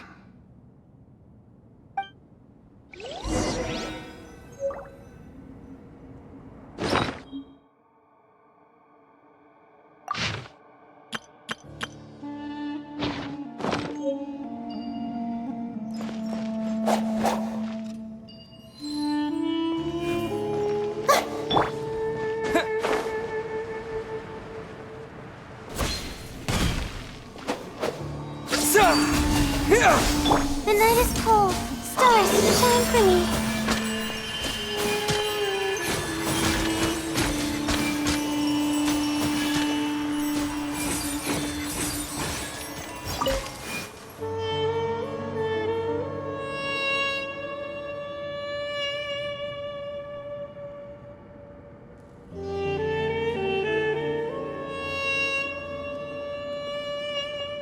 Wow, we all ended up in the same place, huh?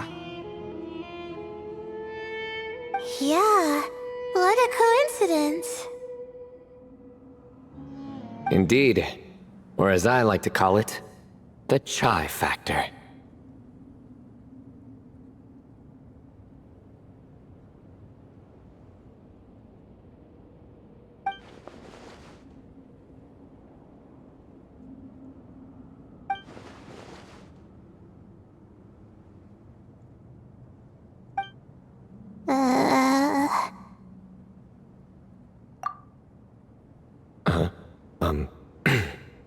No reply?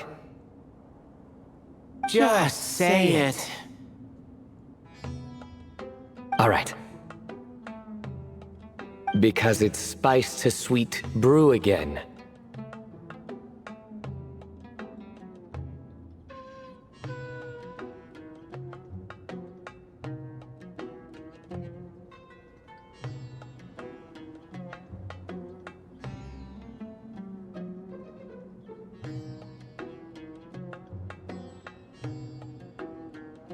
Oh, hey, that's a new version.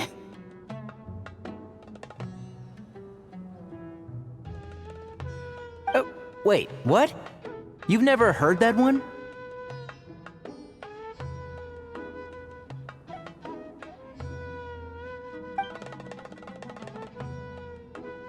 What are you looking for? A place to sit and read my book.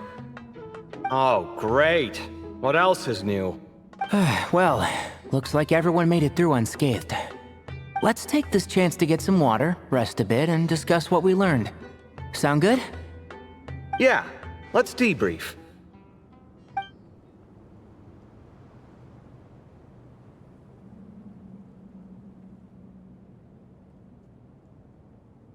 Okay, so we all learned a lot, but it feels like we ended up with even more questions. Yeah, but one thing's for sure. This place is tied to the Ibis King in some way.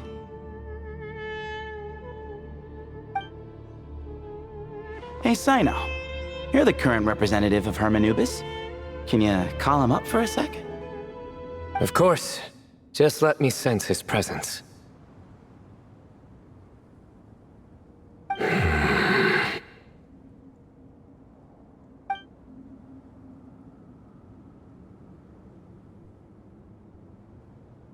Just kidding. I can't sense him at all.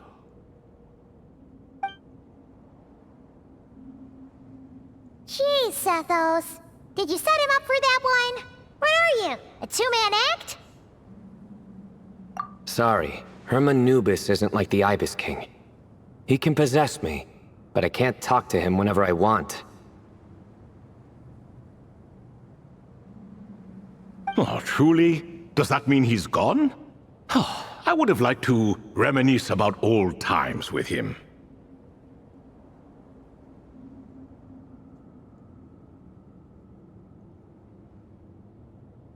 Ah, the cat! It speaks! Of course it speaks. In fact, it is not an it at all. You do me a great offense.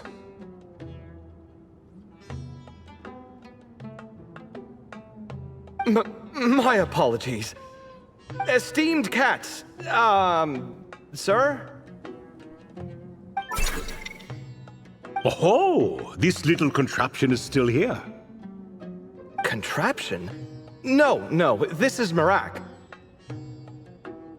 Which means you do his assistant a great offense. Huh? Well, I didn't mean... Well, I apologize. I wasn't referring to this Marak, but rather the thing that operates it. King Deshret was quite partial to it.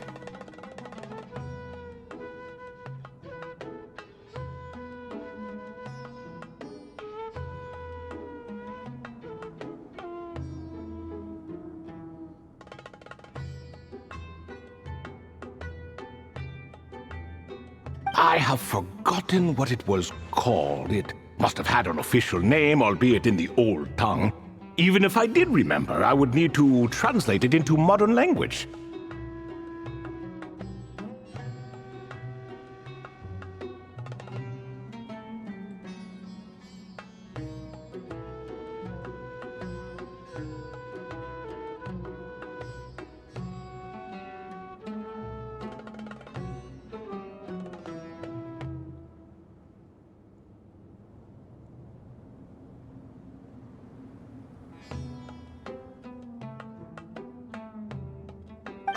It's not important. Marak's a fine name. Even better than the original, if you ask me. Who thought of it? And the remodeling. Quite well done indeed. This Marak looks much happier in its current form. Oh, and the components should have model numbers written on them. You can look them up if you're curious. This cat talks. A lot. Quite the one-sided conversation. Is this what the Ibis King was like? He seems quite eloquent. I wonder if he plays cards.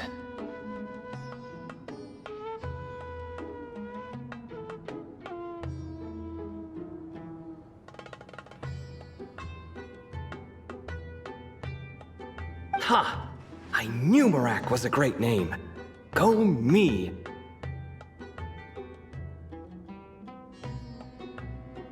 Let's see, what page was I on again? Should have brought a bookmark. That all went over Paimon's head.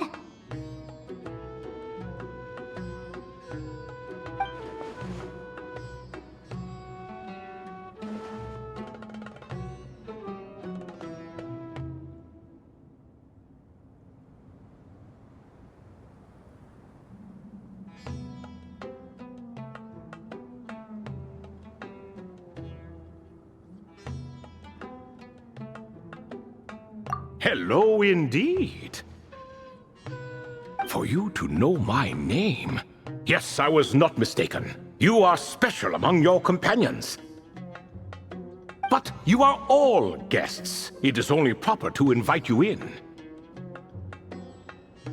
Come then, this way.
Welcome to my humble abode.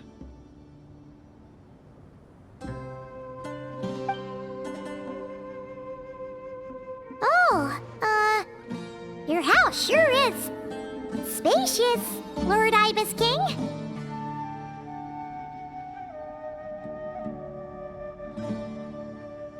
I fear it's not quite what it used to be.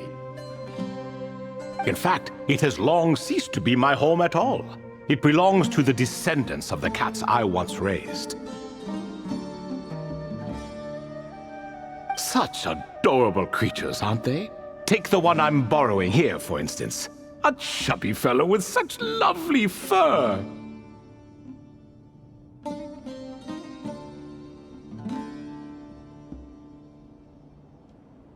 Anyway, tradition dictates that a special guest such as yourself be presented with a gift. Alas, it's a first-come, first-served basis, you see. I fear with the passage of time, none are left. What? So the treasure's gone already? Treasure, you say? Not an inaccurate description. Yes, and no. I have the power to grant gifts inaccessible to the masses. The only requirement is answering a question. Not a bad deal, yes?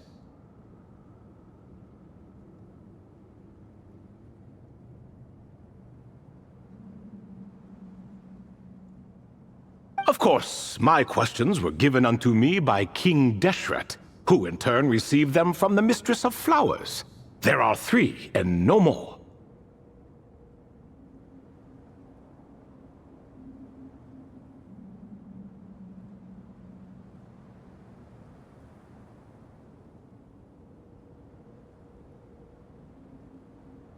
What causes our rise and fall?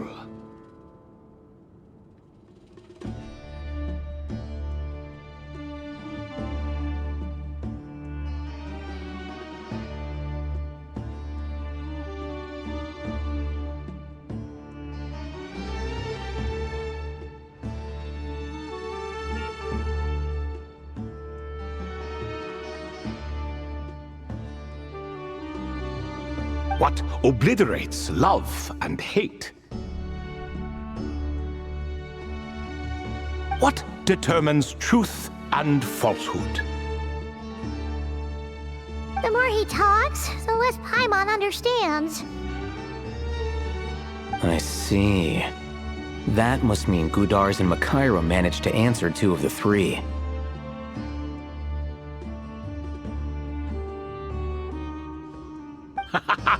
Another who understands. Oh, so that's the event those 2 slabs are depicting.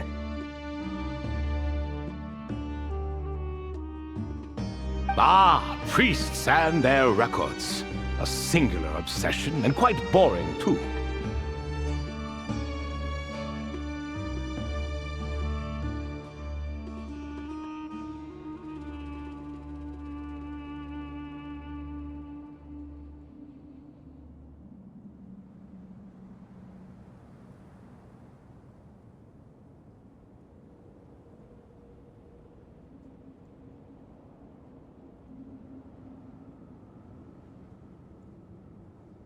After being imprisoned within Aru, I could, on occasion, take the form of a cat to converse with those around me.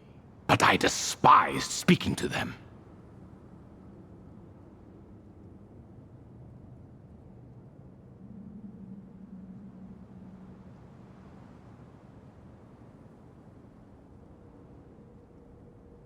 No conversational skills whatsoever.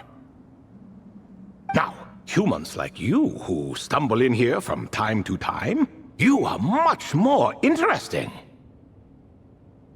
Hold on! We're getting off topic again. The 3 questions you just mentioned? What are they for, exactly?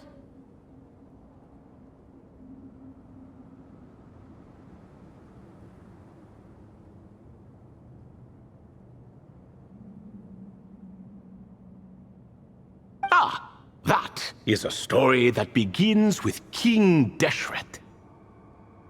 And we're in for another long one.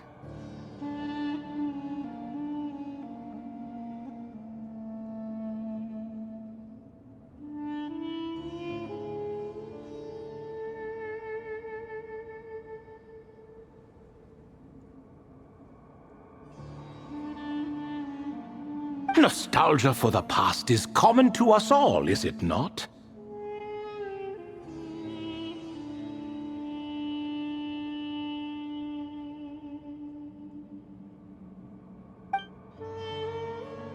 And our king, he was such a proud, solemn man in those days.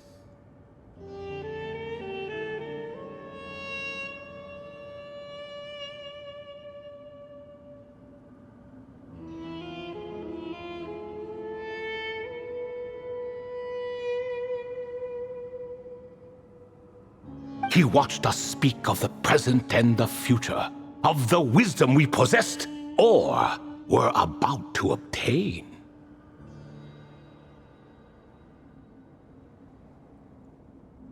We were his proud retainers, confident in our belief that, so long as each one of us used our abilities to the fullest, progress was inevitable.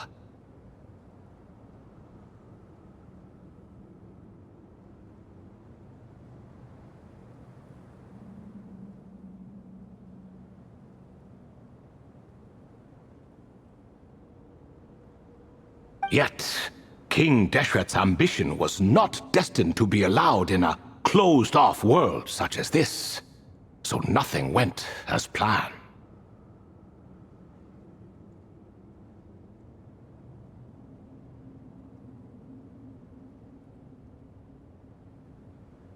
In fact, from the beginning, there were signs an outcome of this nature was inevitable, because although there were 7 pillars, one was forever absent.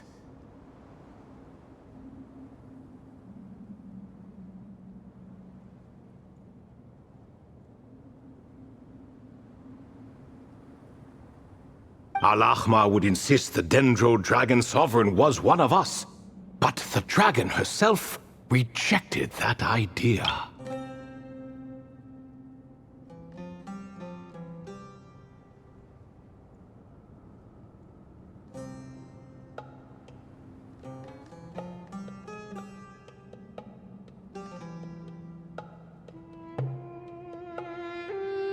Huh.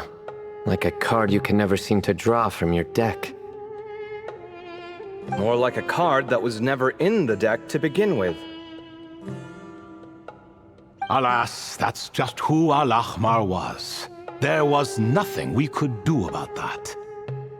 And I always preferred chess to cards. In the end, life grew unbearable for our king. But, of course, those who remain must continue to live on. But subjects like us were less fortunate. After all, the fate of a retainer is decided by the king, including the chance to walk away.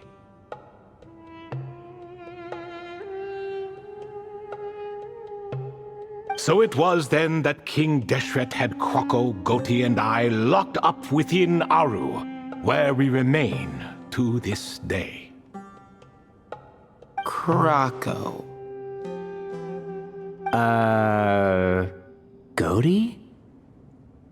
Ah, of course. You're more familiar with their full names. Sobek, the Crocodile King, and Hereshef, the Goat King.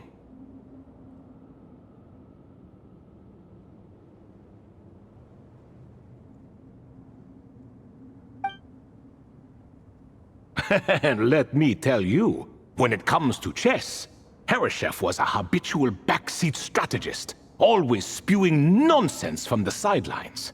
Well, Sobek was all too quick to take his terrible advice, to the point where I was the one who got accused of cheating.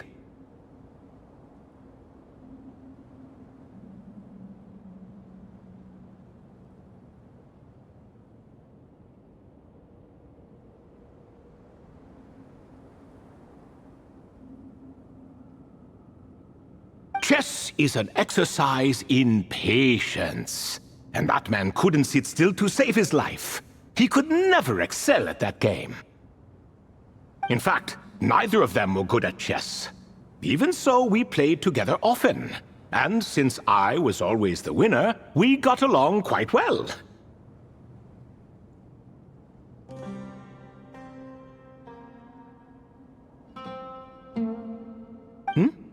What are you laughing at? Were we not good friends?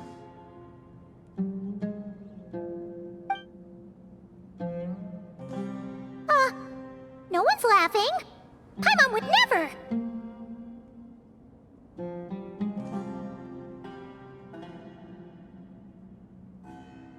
No, not you. It's Goti. He's laughing for no reason again. Can you not hear him?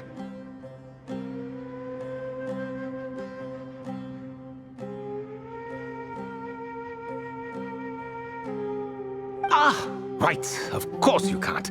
The two of them are inside Aru, as am I, so only I can hear them.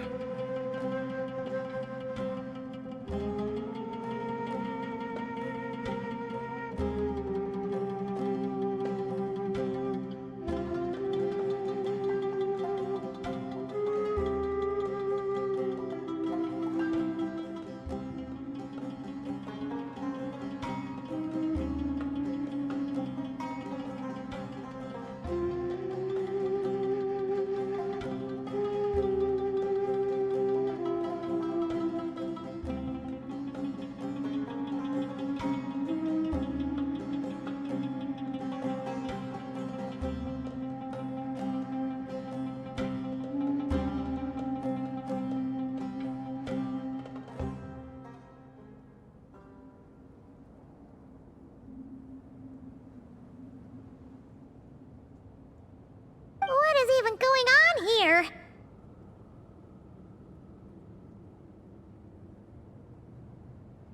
Has he, like, started to lose it after being trapped for so long?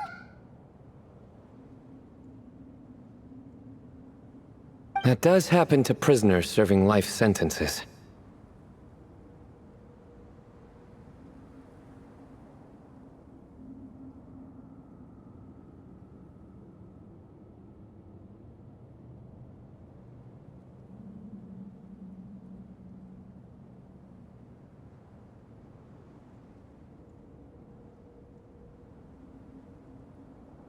Speaking of which, how's Azar doing these days? I doubt he's doing much of anything. Just what I wanted to hear. What is the meaning of this? You doubt my words? I have half a mind to not talk at all. Oh, no. They're not questioning you, Lord Ibis King, just discussing other things. Please, continue. In that case, where were we? Getting to the part about the 3 questions. Hopefully. Ah yes, we're almost there. Before I entered Aru, King Deshret said I could be released from my eternal seal if I chose humans who could provide the correct answers to those 3 questions.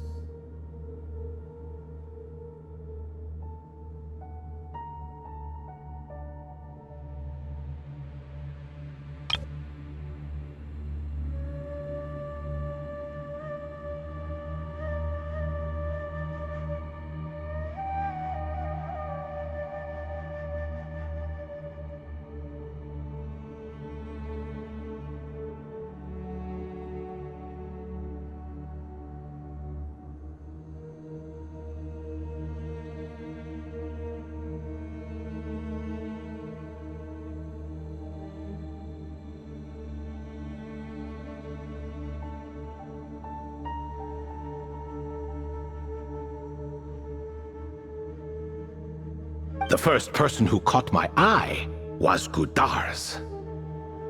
I asked him, "What causes our rise and fall?"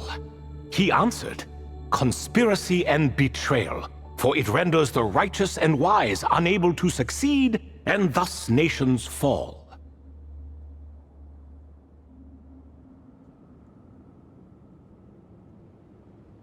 I found his answer quite interesting.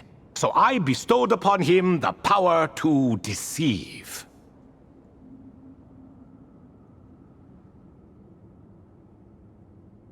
The second human I chose was Makaira. I asked her, "What obliterates love and hate?" She said unto me, "I have nothing left to lose. Vengeance alone can quench both love and hate." I found this to be another fascinating response, so I granted her the power to be loved. But both of them ended up... Now then, young one, riddle me this. Did their answers point to this fate, or was it the power I bestowed upon them that determined their end? I'm just an observer who doesn't understand their circumstances, so I can't answer. A clever reply. I do not wish to comment either. It is all in the past at this point. My only wish was for their answers to be acknowledged by King Deshret's rules, and bring me one step closer to freedom.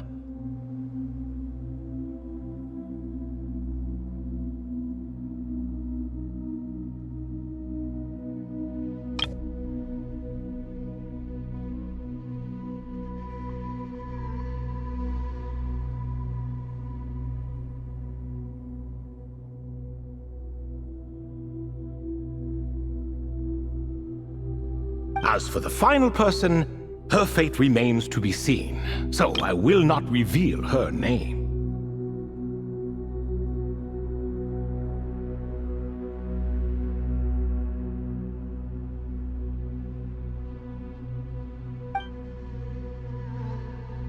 I asked her, "What determines truth and falsehood?" and found her answer quite compelling, so I bestowed upon her a gift to match.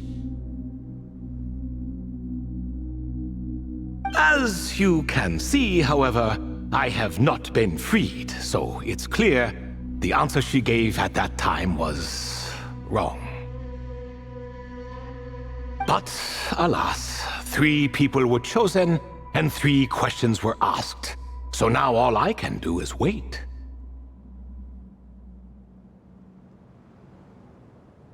Wait until her wisdom is in line with the rules set forth by my king. Until she has found the true answer to that question.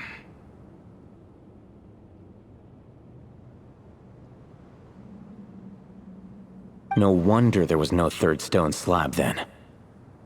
Or perhaps you're just not ready to include her in the story. Though, that might be a generous interpretation.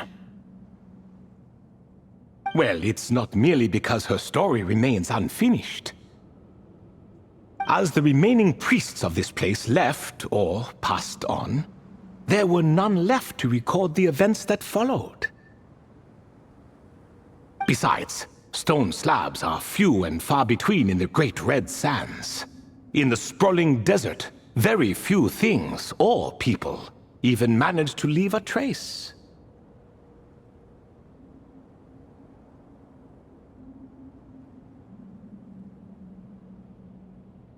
But sometimes I can't help but wonder. If that young man from several centuries ago had been willing to answer my question, would I have left Aru by now?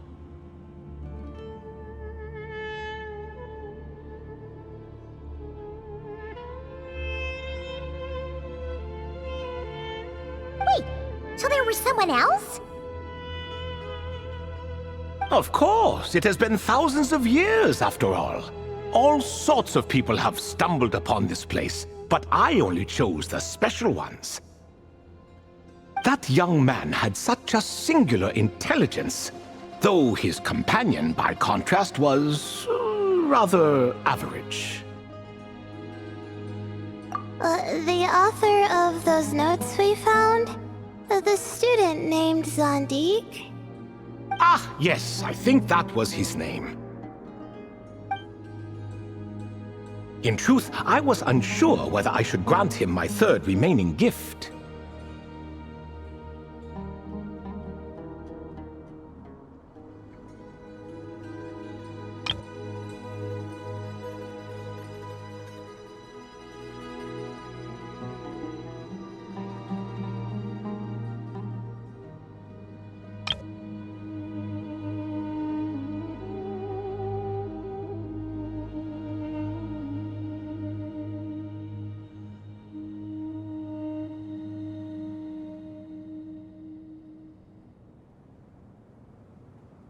He was, of course, exceedingly clever, but he was also mistrustful and narcissistic in equal measure, and there did not seem to be a line he was unwilling to cross.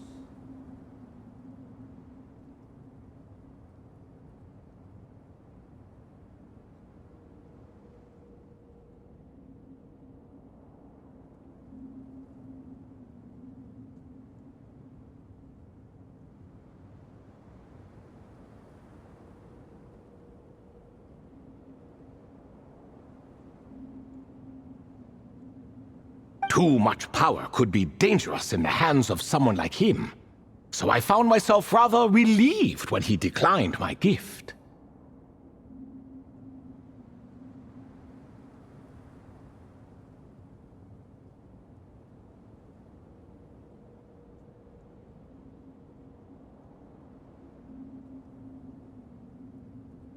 Oh, he turned you down?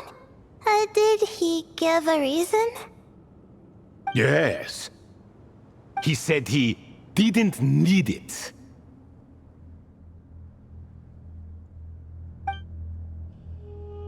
I still remember the look in his eyes. Nothing stood out per se, and still I could sense contempt and disdain radiating from his gaze.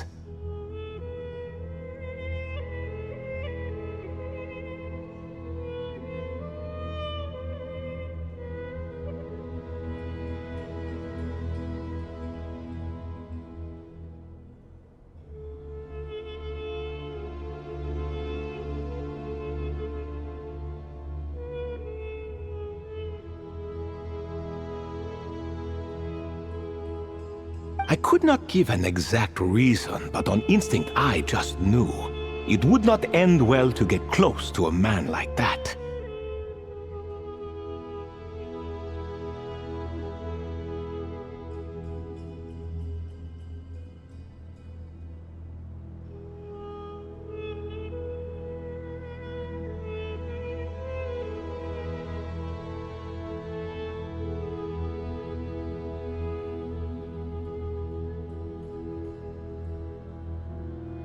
So, I tricked him. Stick close to your companion, I said. Only the descendants of Tulatula can come and go as they please. Leave him behind, and there is no escape for you.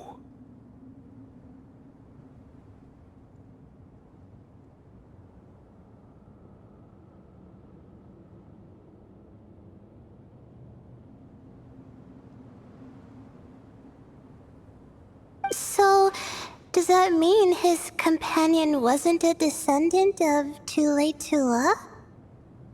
Oh no, that part was true. The lie was in the other half. Anyone can enter or exit this place. There are no restrictions. I saw that his companion was exhausted and was concerned Zandik might leave him behind, or worse, that some other accident might befall him. So I made up an excuse to prevent Zandik from going a step too far. Oh, and speaking of, Sandik's companion had the same blue hair and pointed ears as you.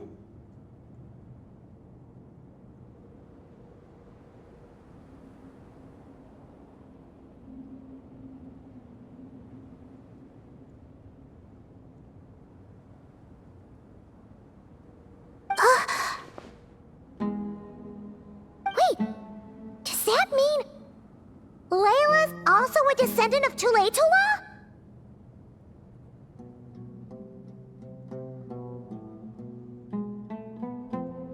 Indeed.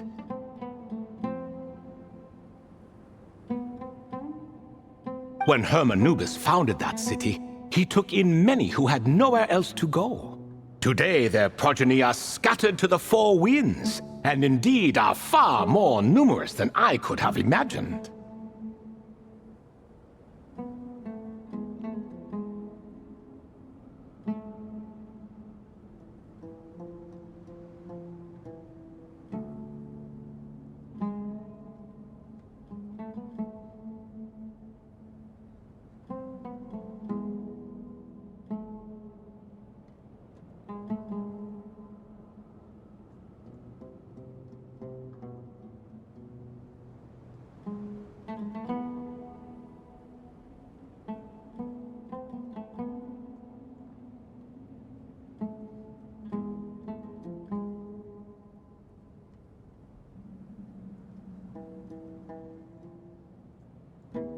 So the person you protected could have been my ancestor.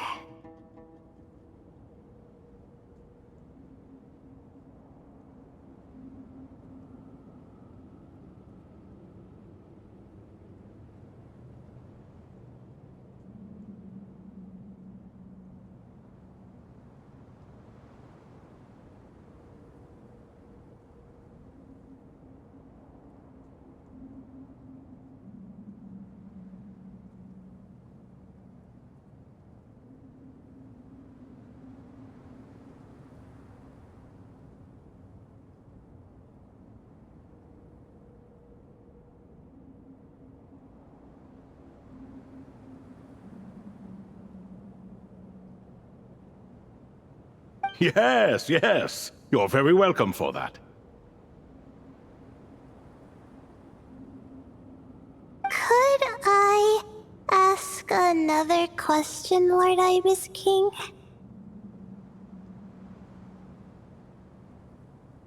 Of course. I have nothing but time, I'm afraid.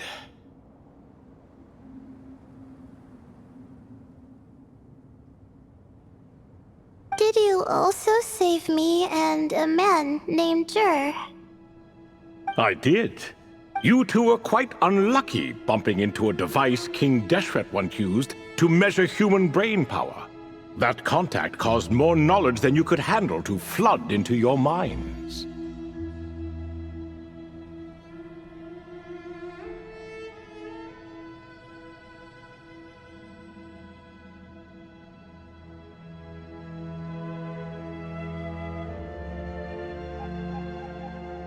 So I replaced that knowledge with simpler repetitive information.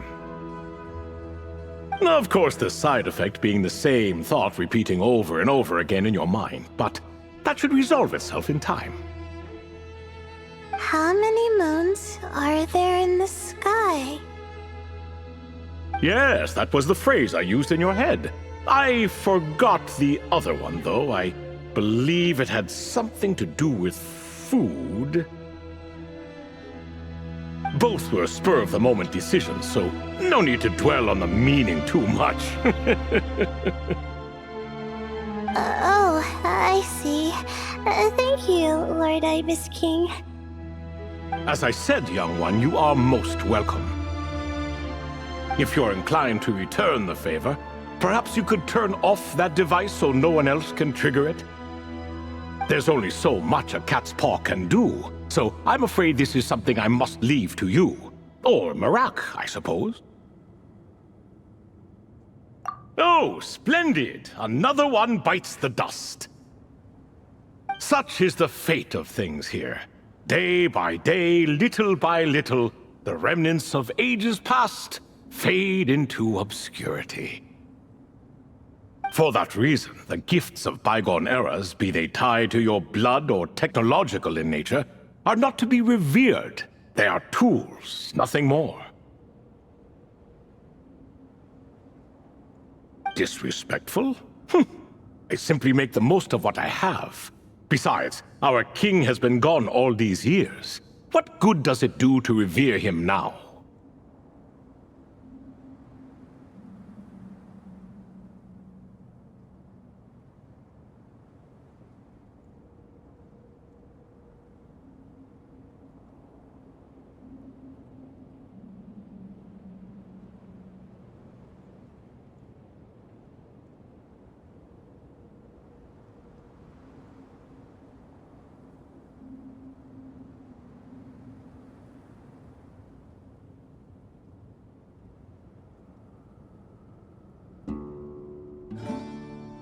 Oh, are you talking to the Goat King again?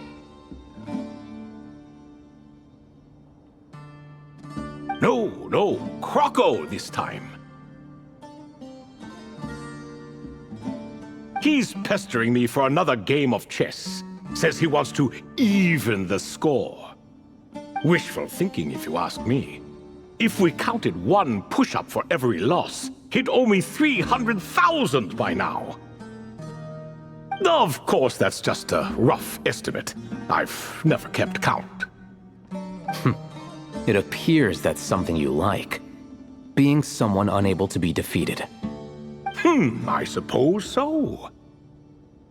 All right then.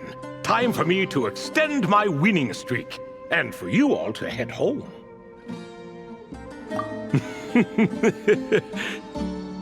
In truth, deep down, I know even the answers to those 3 questions will not change my fate. But that is for me to reckon with. Go on now.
Excuse me, do you even know what time it is? I've harvested 3 crops of tomatoes while you've been gone. You're exaggerating, Professor. I'm making a point. There's a difference. Sincerest apologies for keeping you waiting, Professor Cyrus. see, that's what I call manners. Now, are any of you hurt?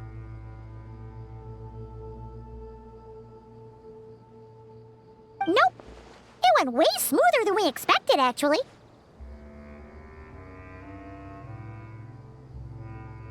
I presume the investigation is complete then. Come, tell me all about it.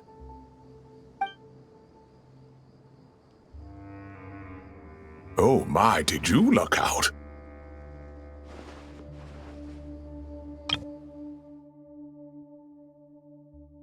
I presume the investigation is complete then. Come, tell me all about it. If you've read the work from the Vahumana Dashan, you would know that the Ibis King has, well, let's call it a mixed record. Perhaps he softened up a bit in his old age, and that's why he chose to help you.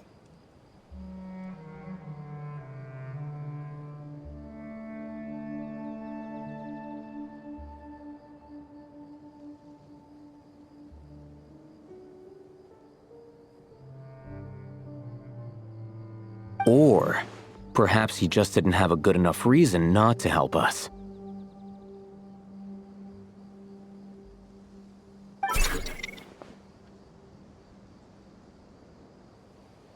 See?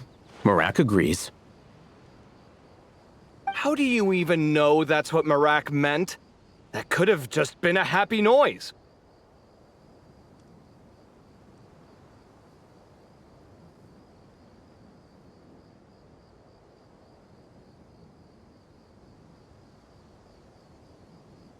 In any case, there's a lot to be happy about. We figured out what happened to Layla and Jur, and there were some unexpected takeaways too.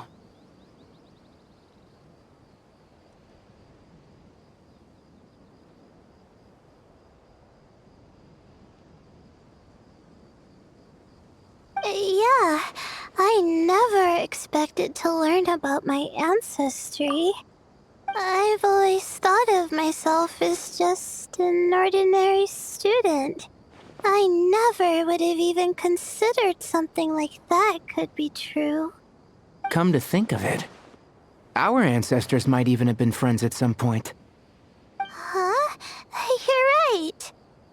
Maybe I should take a trip back home to see if I can find any records about that. Oh, I was just throwing that out there. I wouldn't want you to go to the trouble. It's fine. My advisor gave me a break, and I still have a few days left, so... Oh, wait. My study topic. I haven't made any progress at all. No. I need to focus on that instead. Right. Couldn't you help her, Professor? Huh? No, I could never. Me, you say? I'm from the Spatamar Darshan, and I don't think that Nephis or Zahahadi researched the stars. All I have to offer are my homegrown tomatoes. Although I suppose it's not impossible. I can ask a few old friends to recommend some interesting topics. You really don't have to. It sounds like a lot of work. Hardly. A few passing questions while we water the plants? It's no trouble at all. Thank you so much. Of course. Now it's getting late, and you all must be tired. Let's wrap things up here. Some say desert nights are the sun taking mercy on us after the heat of the day. So, let's leave while she still feels merciful.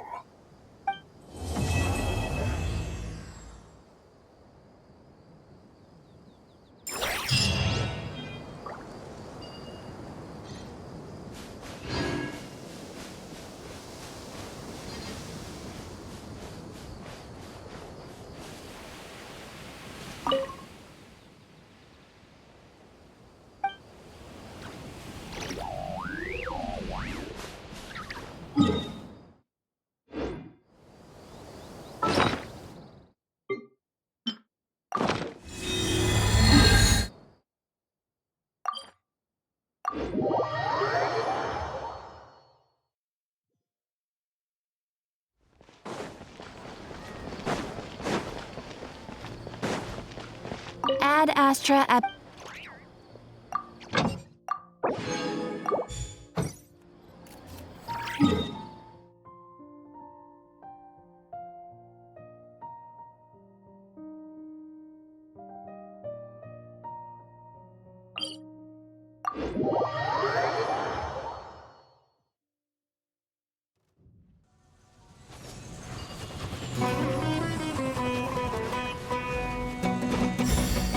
Shine down! Yoo-hoo! No escape!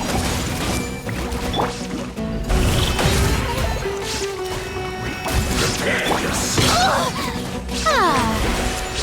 Let my name echo in song!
Traveler, Paimon, over here! Welcome to the home base of the Fieldwise Center.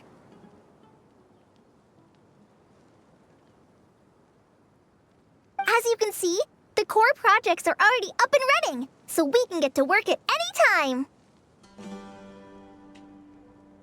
Huh.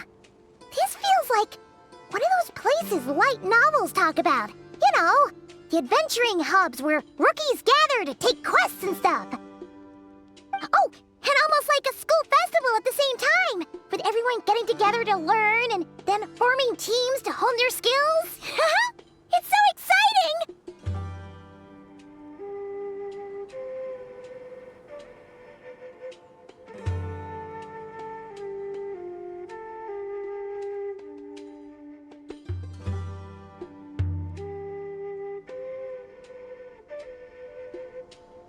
Well, this place isn't quite as decked out as a school festival, but Master Tainari said the Academia plans to be generous with the resources.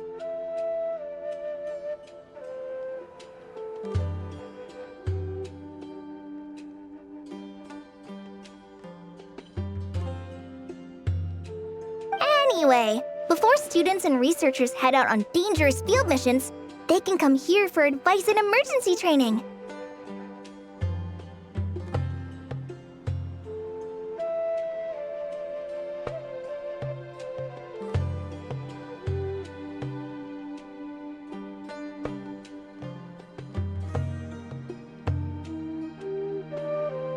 We even have professionals on staff that can join their teams to serve as guides or safety personnel.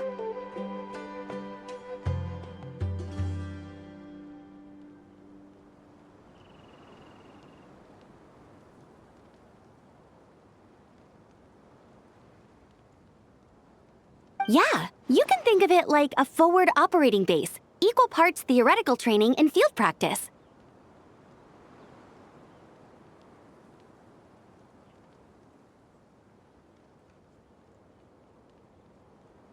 We'll familiarize new recruits with potential challenges in the wild and take them through drills, so there's no reason to panic during the real thing.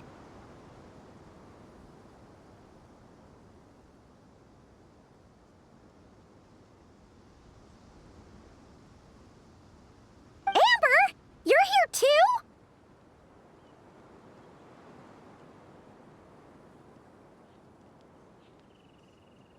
too? Surprised? I know I was. I'm off duty right now, so I was planning to just drop in on Kali for a bit.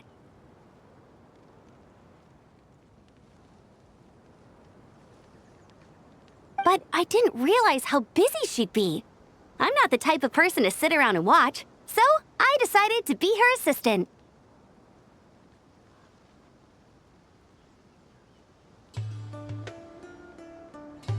Sorry, Amber. I didn't mean to put you to work during your time off.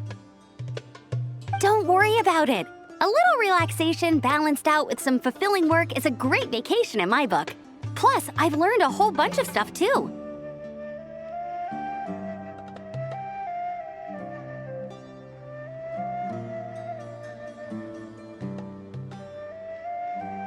And I got to see the Traveler in Paimon again. I mean, it just keeps getting better.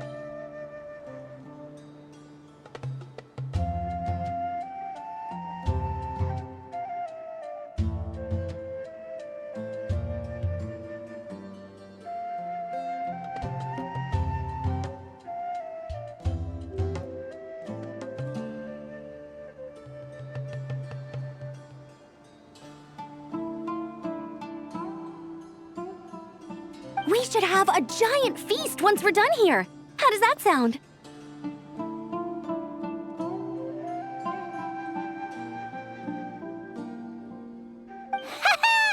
A feast with the first friend we met in Sumeru, and the first friend we met on our whole journey! Oh, that sounds just about as awesome as a giant plate of sticky honey roast!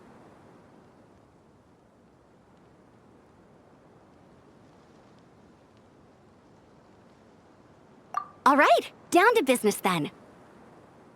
Kale and I are in charge of the Scouting Speedsters project.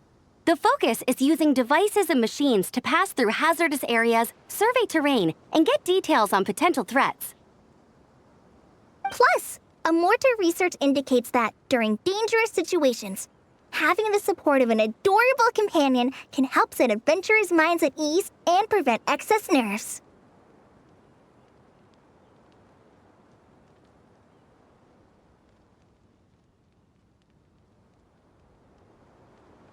So, we took inspiration from Cullen Anba and Baron Bunny to create 2 scouting devices that are both adorable and useful.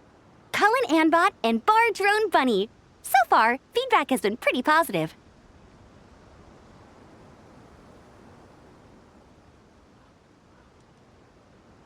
Once we've collected enough data, the Academia will continue to refine the scouting buddies and release even more designs. A bunch of Kulanambas and Baron Bunnies running around the wilderness?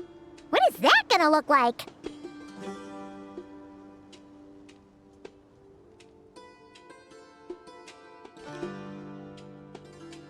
Plus, with you to guide our 2 little scouts, we'll be able to obtain some great data. Once you have a more complete understanding of the Fieldwise Center, you should come test them out.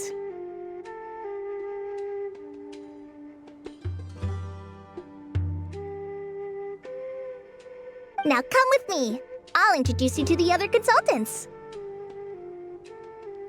Oh yeah! The lady with the greenish-blue hair also has a super adorable device over there. But it does something completely different than our scouting buddies. I'm looking forward to seeing it in action. Oh hey! Another familiar face! Come on, let's go say hi!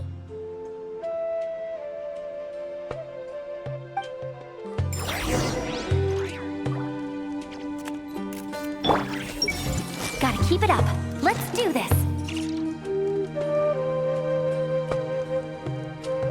Everyone hold hands! It's really that popular?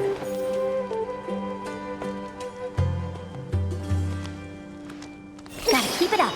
Let's do this.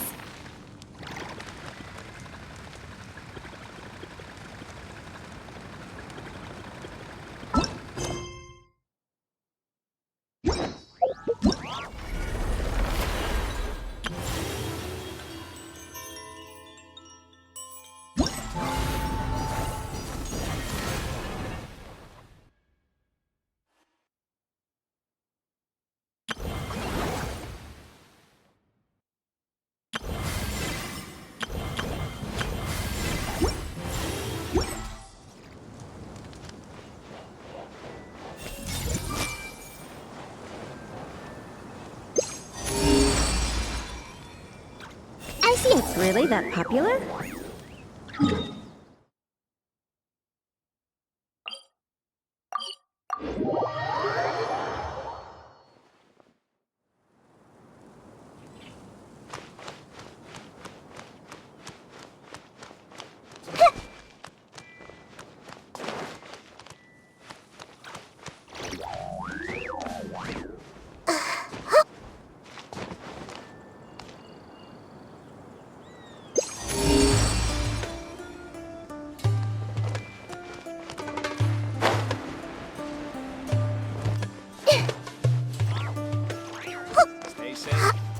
Get hurt. Find anything you like?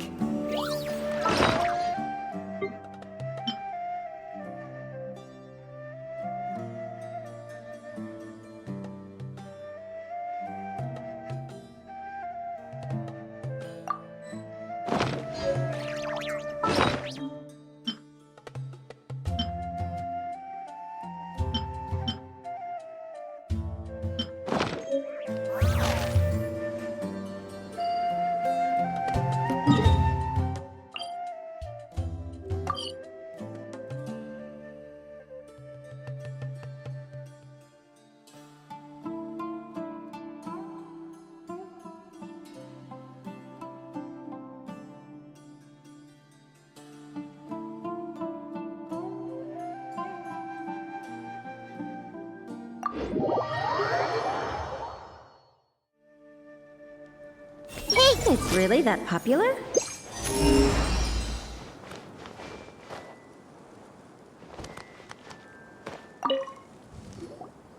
It's really that popular. The internal locomotion mechanism is clever enough, and the execution on the terrain recognition, remote control, and weight detection modules isn't bad.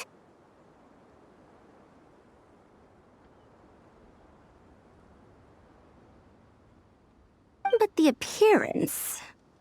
It might as well be a doll for a child. No, this won't do. Madam Farzan! Great news! The Traveler and Paimon agreed to join! The Fieldwise Center just leveled up big time, huh?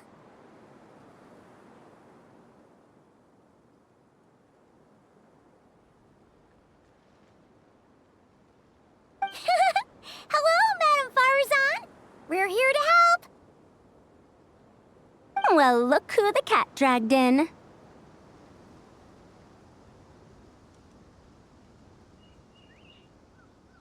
Excellent job, Kale. Snagging 2 top experts with undeniable adventuring expertise. Now the League won't be able to say a word, no matter what kind of feedback I give.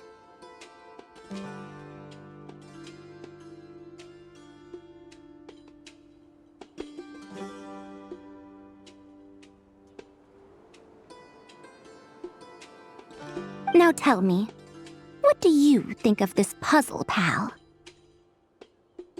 Whoa! It looks just like you!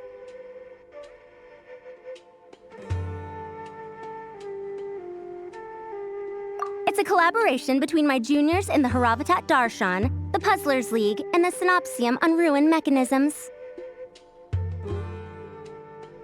Clearly, the technological aspect is quite advanced. But the appearance... It couldn't be more childish.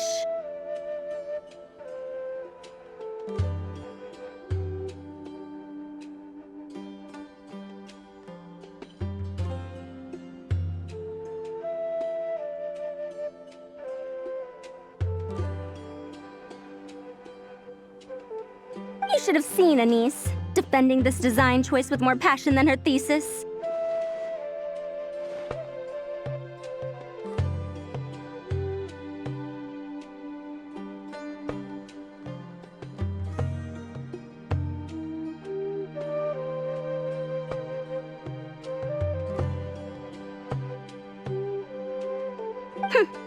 Young people these days. Far too obsessed with making things cute.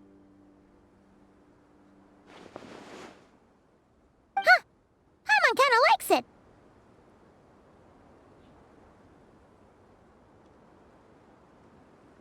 Kali and Amber were just saying how cute companions can help adventurers stay calm.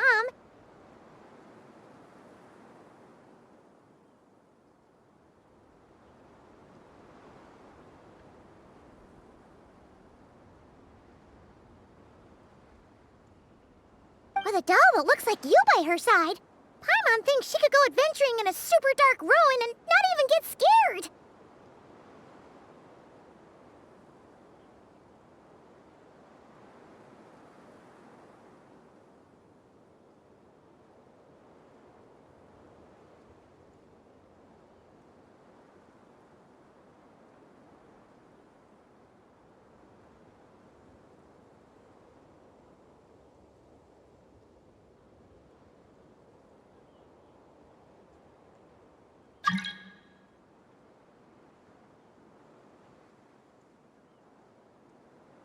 Well, that line of thinking does have merit.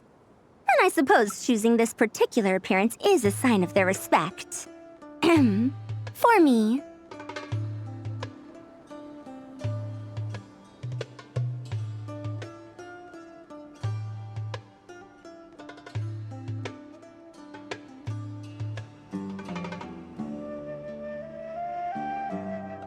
Still, there are adventurers who place greater emphasis on reliability and technical composition.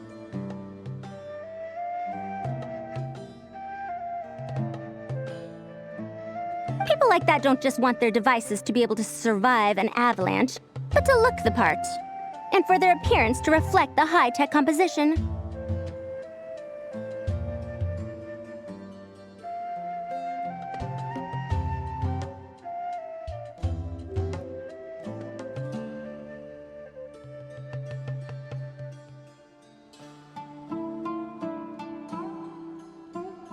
The fluffiness of this puzzle pal, on the other hand, doesn't give the impression it would be a reliable or formidable device. The appearance may even be distracting.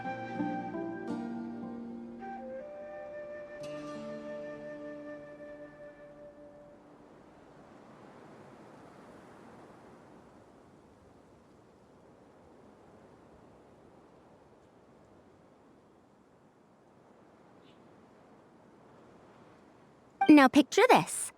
A thick metal casing, square in shape, with a matte finish and openings to showcase the complex technical composition. That would have much more visual impact.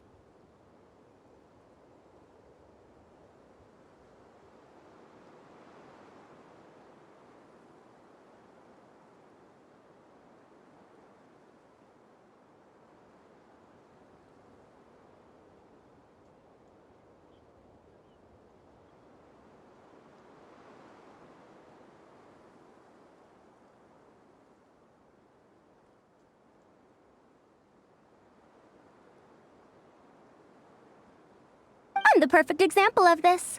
I have a youthful appearance, and so people question me on occasion. If I had a head of white hair instead, things would be different.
Really? Then, do you want Paimon to talk to them? She has white hair.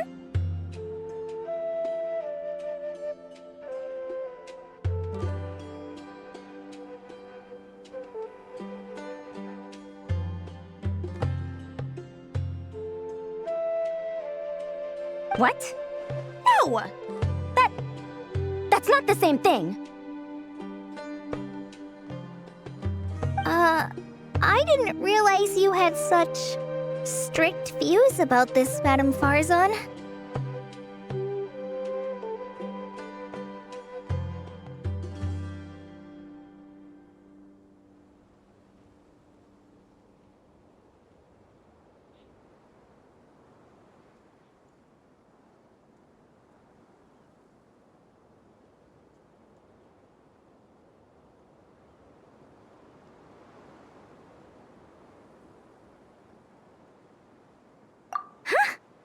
So, even you prefer this version? Well, if that's what you really think, then fine. You'll have to come back and test it out on some puzzles, Traveler. I'll rate your effectiveness in using the device and come up with a user manual based on your performance. As for improvements to its appearance, long-term observation is required, so I'll put that aside for now.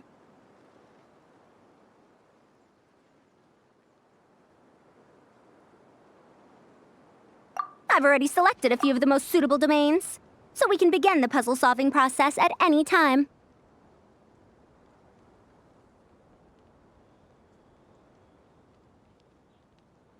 Thanks, Madame Farzan.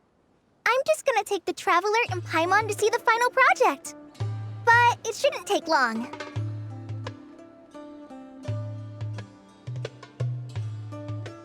Don't worry, Kale. You're the one in charge here. Just make sure to pace yourself.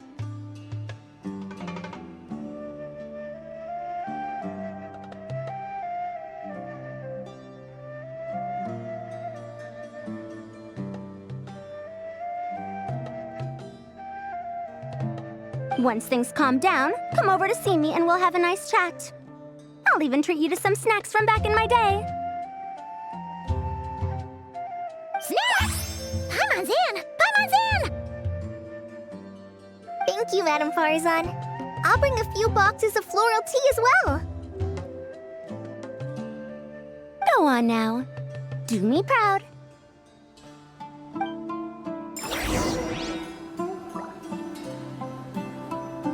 Everyone hold it! Let's take a closer look at how this mechanism moves.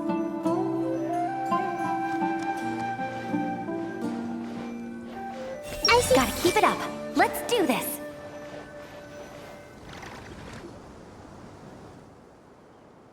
This last one is a long-term project we're calling the Security Division. Thanks to General Mahamatra Sino, we've been able to bring Dia on as the instructor and Candace as the coordinator.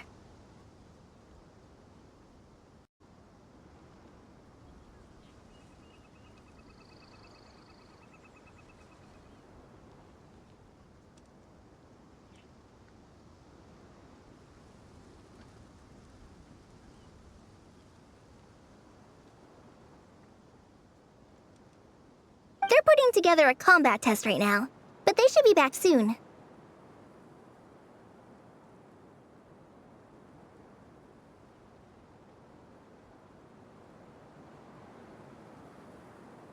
Hey, looking for us? Guess we showed up right on cue then.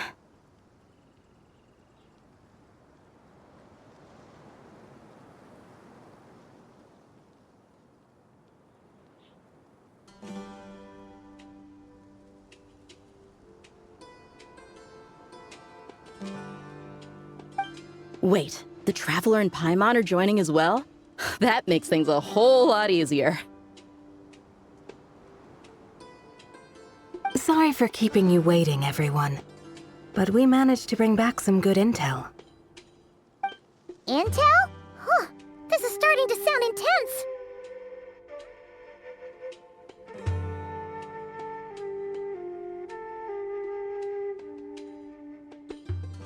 Of course. What better way to protect the students than to sweep through the desert and rid it of all potential dangers? Not a bad plan, right? You in? Not the best time for jokes, Dia.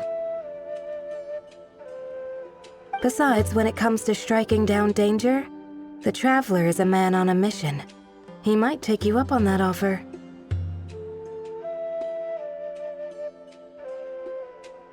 Defeating anything that might pose a threat? Oh, even if the Traveler worked non-stop, that could still take years! He'd have to stop traveling. Oh, Paimon doesn't even want to think about that!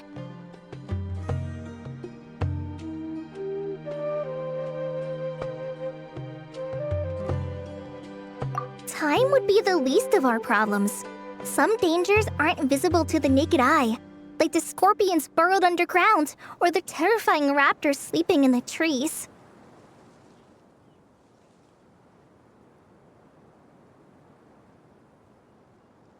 You can't get rid of them until they jump out to attack you.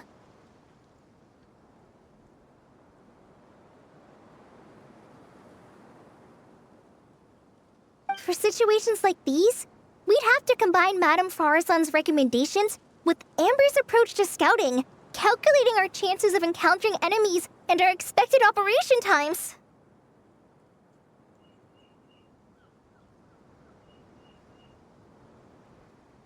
Whoa, whoa, whoa, pencils down, everyone. That was just a joke.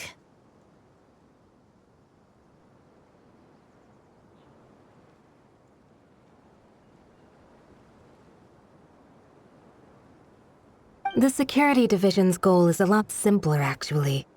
We're just here to ensure that fieldwork teams include trained combat personnel.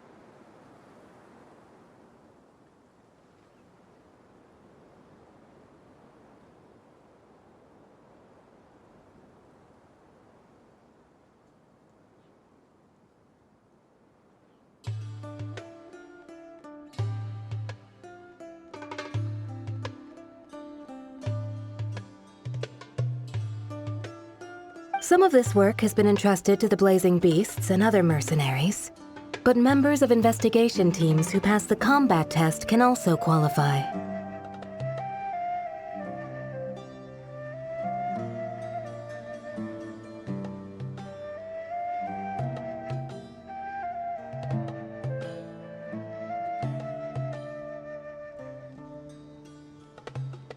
Before an investigation team is allowed to head into a dangerous area, the group must include at least 2 professionals who have passed the assessment.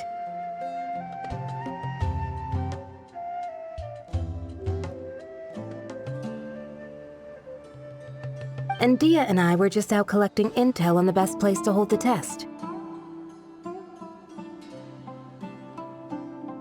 We found a domain filled with monsters and bandits of all levels. Hopefully, they don't mind us borrowing their stomping ground for a bit. It'll only cost them a few smacks on the head.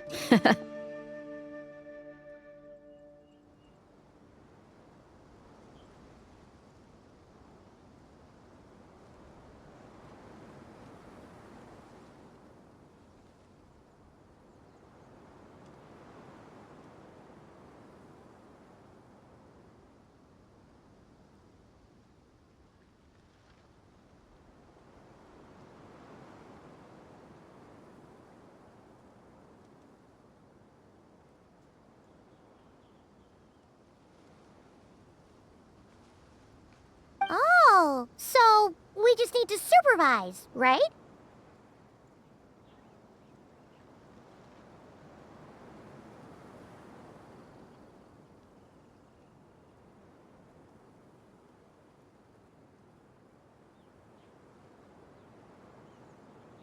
That's right. Participant safety is our utmost priority. So we'll organize a group of capable personnel to take it in shifts.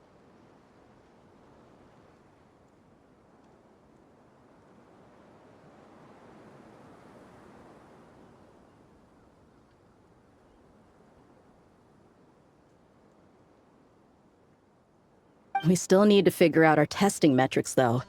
Fighting is different from an actual exam, and there's no one right answer.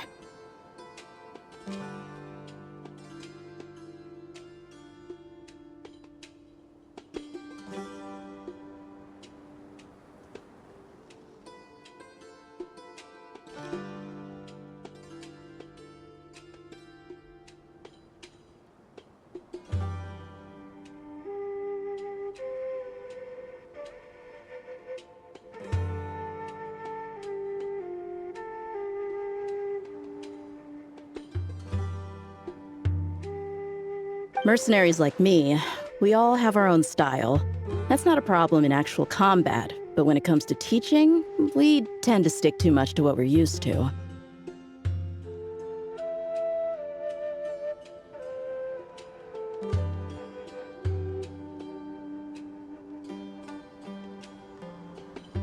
So, we need someone to give us a baseline. Someone who has the experience, but also takes a more flexible approach in combat.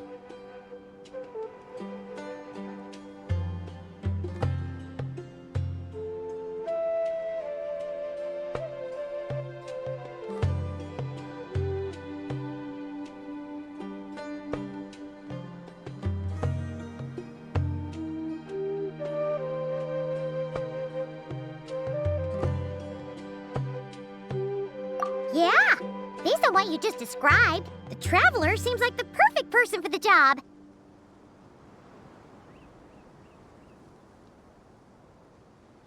Great. Working with you is always a pleasure, Traveler. Smooth as butter on a steak.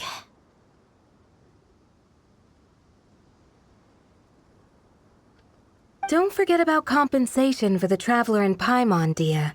You agreed without doing the math first.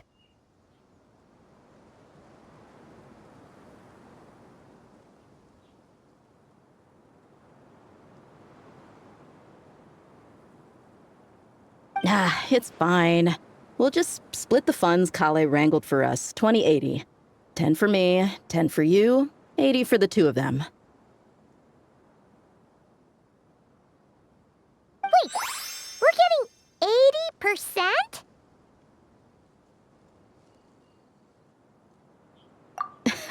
Don't sweat it.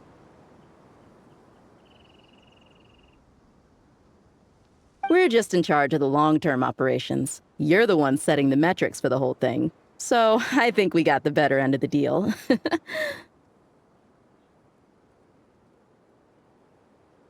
We've talked about a partnership in the past, haven't we? Well then, consider this the perfect place to start.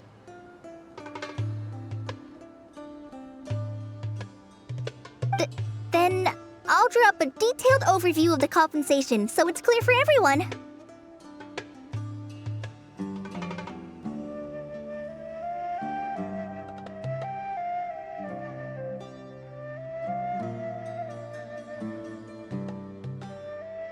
That'd be great. And don't worry, Miss Candace.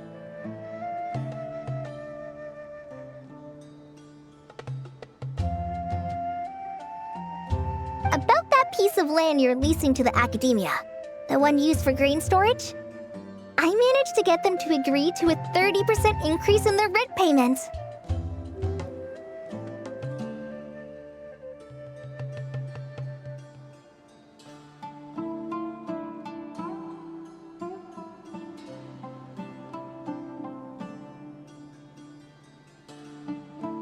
Oh, thank you.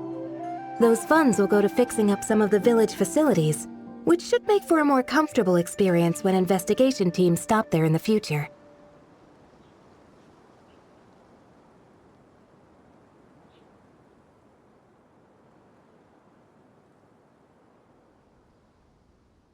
All right. We should finish up our arrangements for the combat test. Stop by our station when you're ready, Traveler.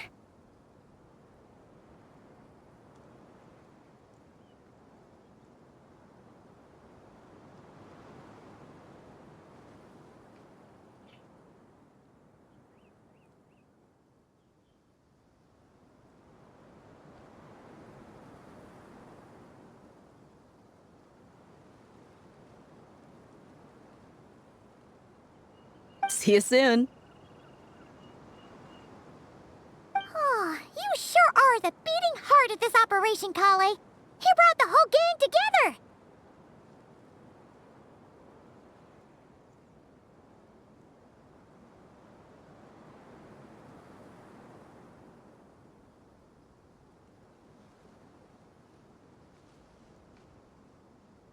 Oh, no.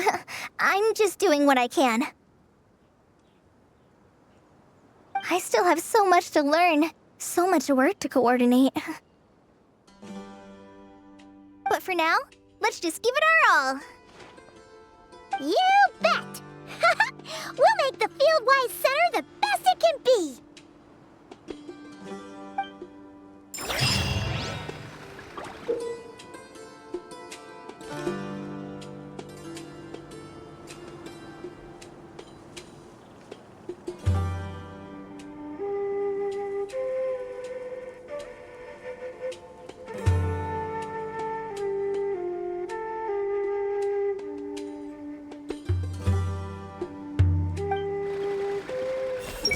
I bet Dia is going to ask me to get drinks after this.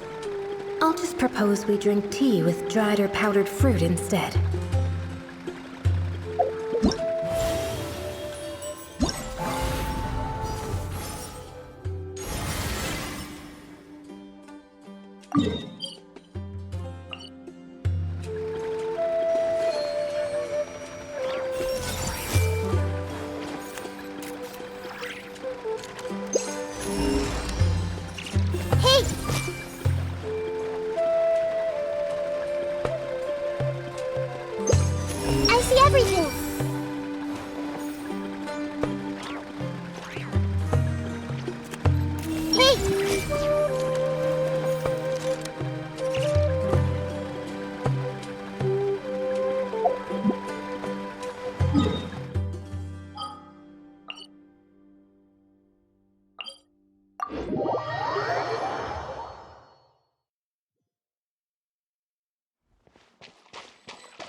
Wow, it's so lively here today. All those Kohenki are dancing around Columbina.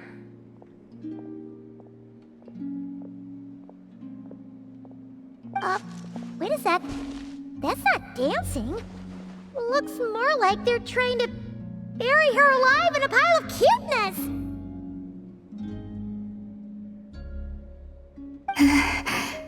Help me.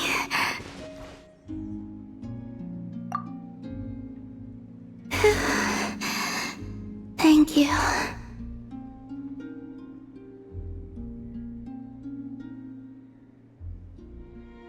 Why were the Kohenki acting like that just now? They're not usually that energetic, are they?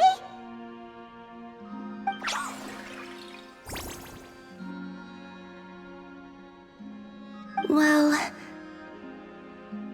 I decided to play a game with the little ones, and it seems they became quite invested.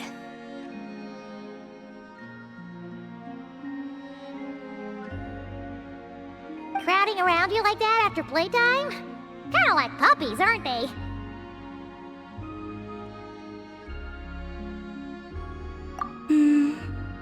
Only this time, their gratitude felt more like getting caught in an unexpected snowdrift.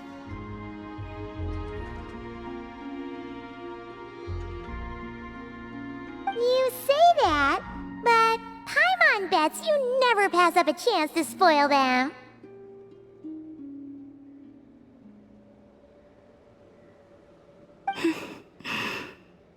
In any case, would the two of you like to give it a try?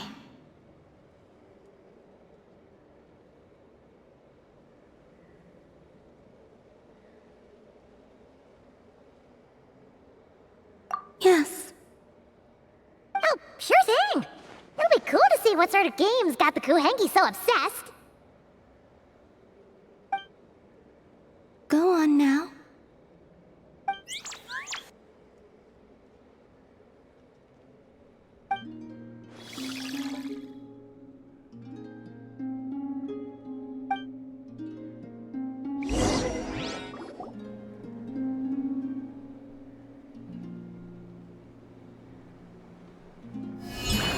All you need to do is guess the image. Huh? But it's way too abstract.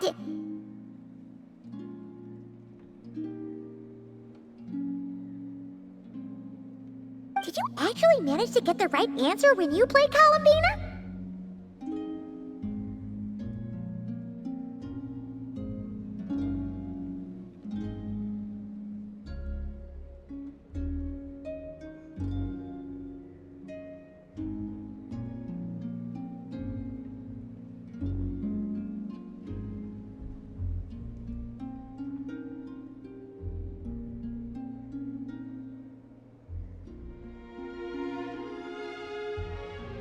No, I guessed wrong more often than not.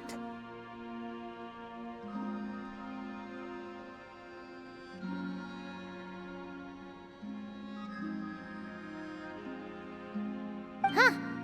Well, Paimon's gonna quit while she's ahead.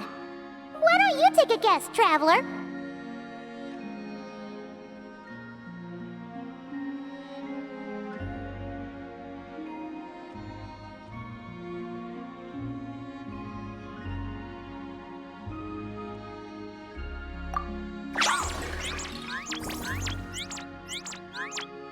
Whoa! That reaction must mean... Congratulations. Your answer is correct.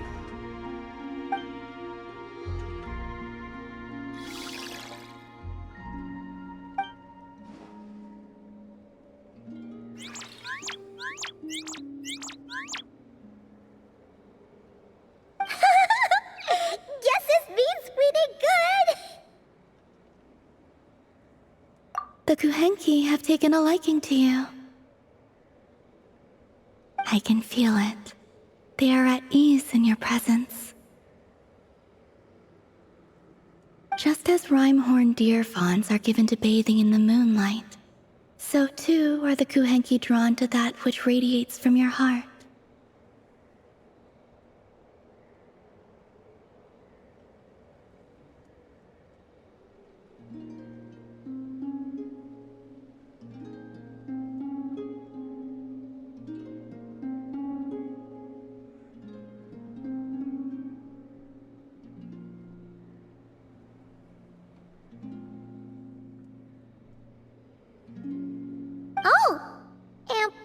would that be exactly?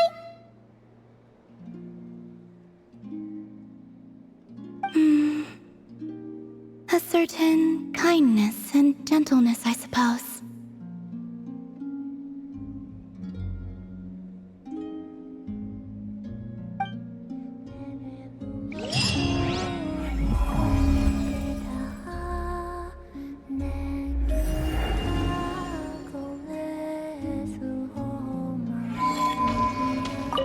If you'd like, you're more than welcome to play with the Kuhenki again sometime.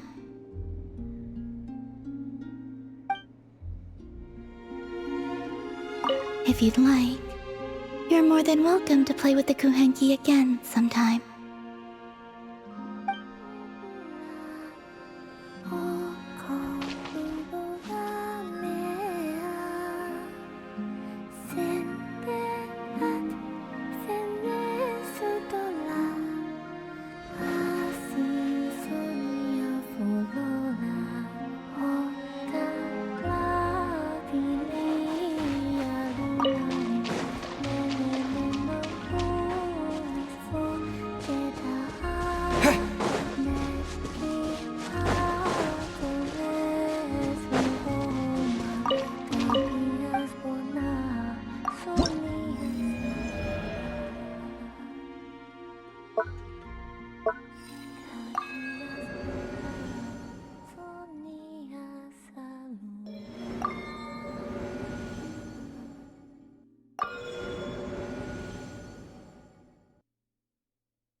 I see everything!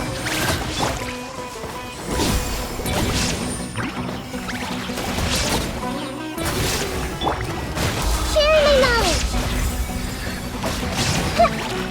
Everyone hold hands!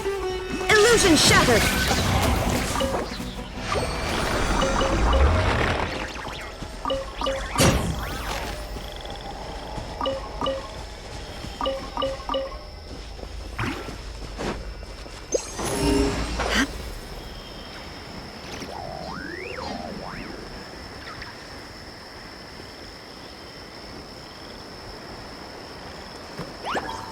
Shine down! Yoo-hoo! Hey!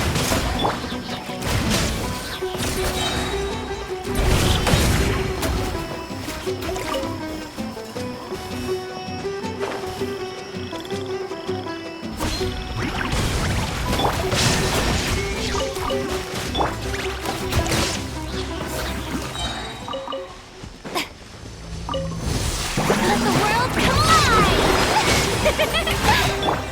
Everyone hold hands! There is no escape!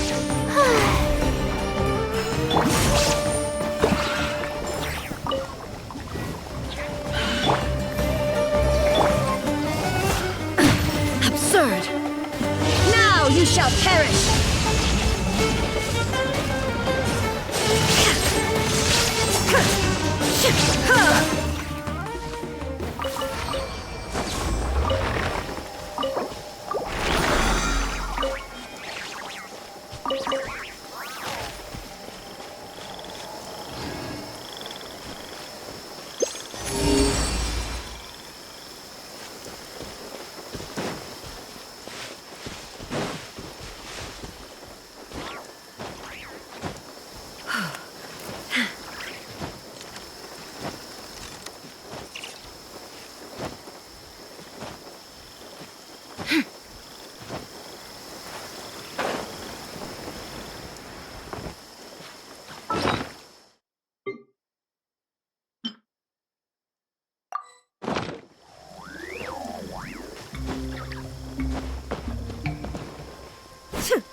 following order.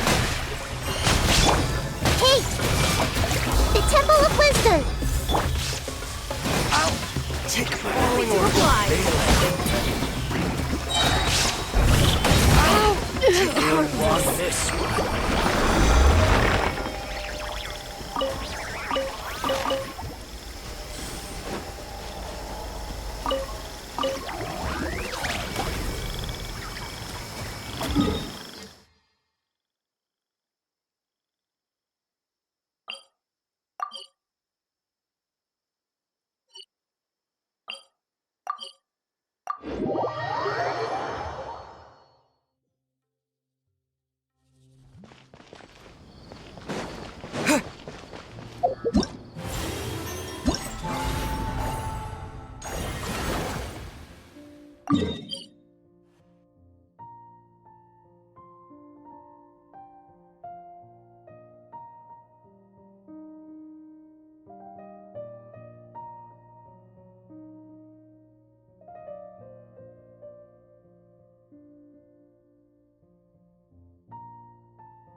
Ad Astra.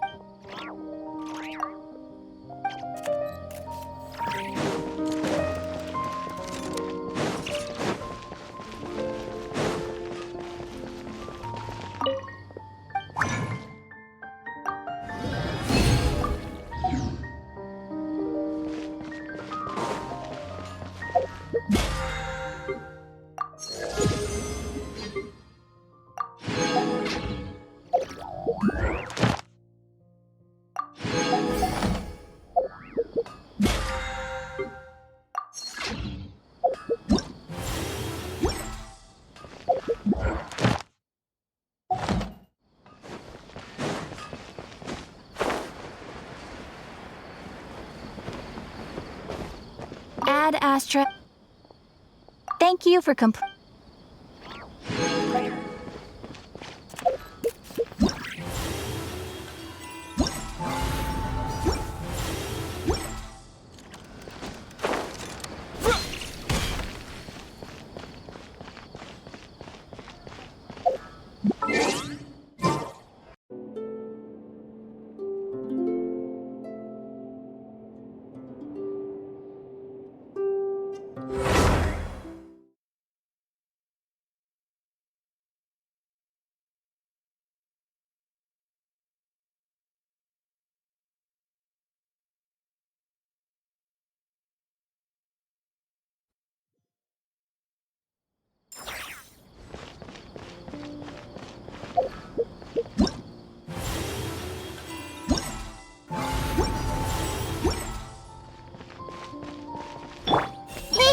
It's been an eventful day, and it seems someone is intent on not making tonight any easier.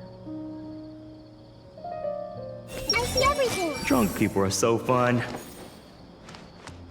Makes me laugh every time. Everyone? Drunk people are so fun.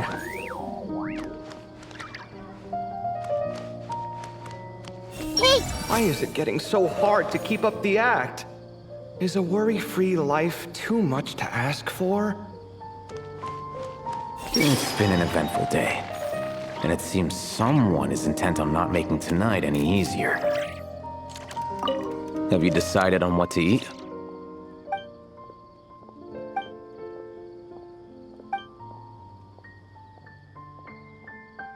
Fine. I'll go ahead and order then. Hey! Wait a minute! So, when you do the thing where you pretend not to hear a question if you don't want to answer, it works like a charm. But not when I do it?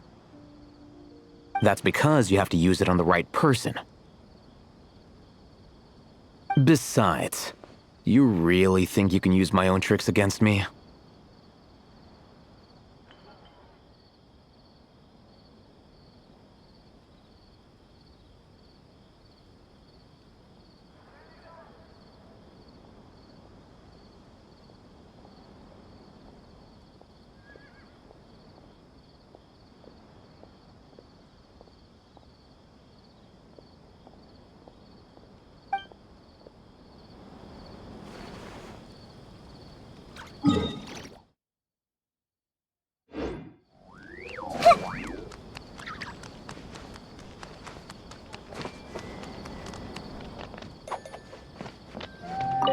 last trip.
The world remains constant over the centuries, but human life is like the dew at dawn, or a bubble rising through water.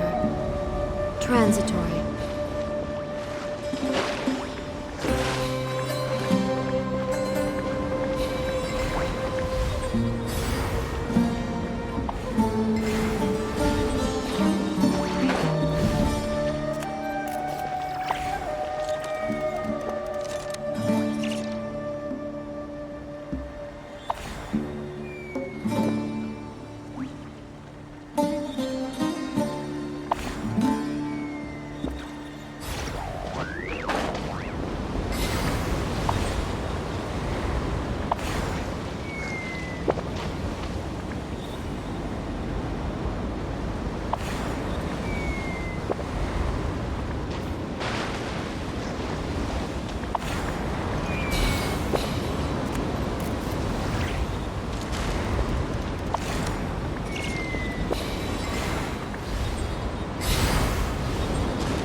All the world holds dear is but a backdrop of constant motion. I stand before it, alone and unchanging.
what they say is true. You have to see the world for yourself to appreciate. If even the Traveler finds this doll adorable, I suppose I can let those young ones mass-produce it. If even the Traveler finds this doll adorable, I suppose I can let those young ones mass-produce it.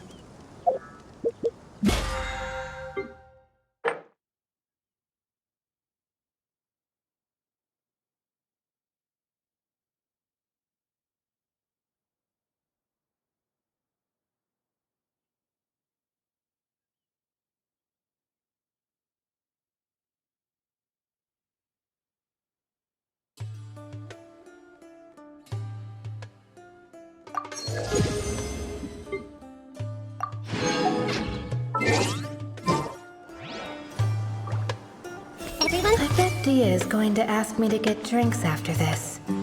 I'll just propose we drink tea with dried or powdered fruit instead.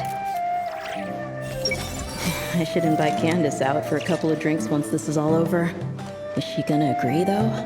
That's the question.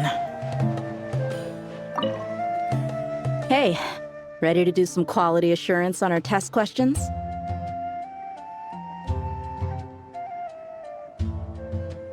Wonderful. Just don't forget to pace yourself.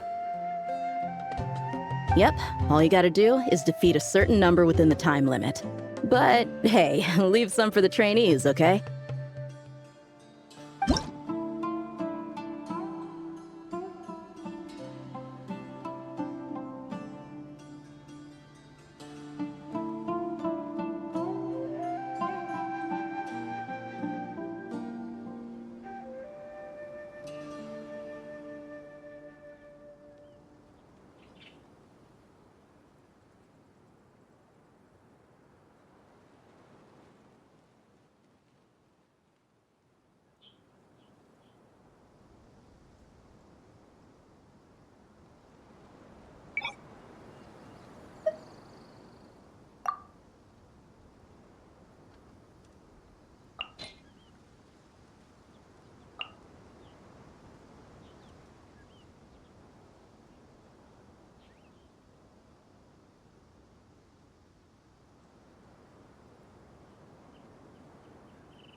Everyone hop in! Make yourselves at home! Order guide you. Solidify! Light of the blazing sun!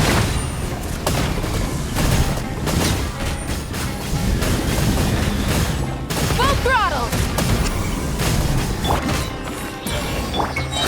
Grow! The Temple of Wisdom! I will have order. Stabilize.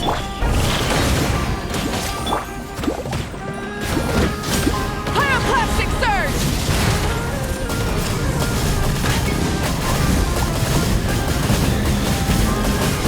Incinerate! Make yourselves at home! Order guide you. it down! Wrath from the sky!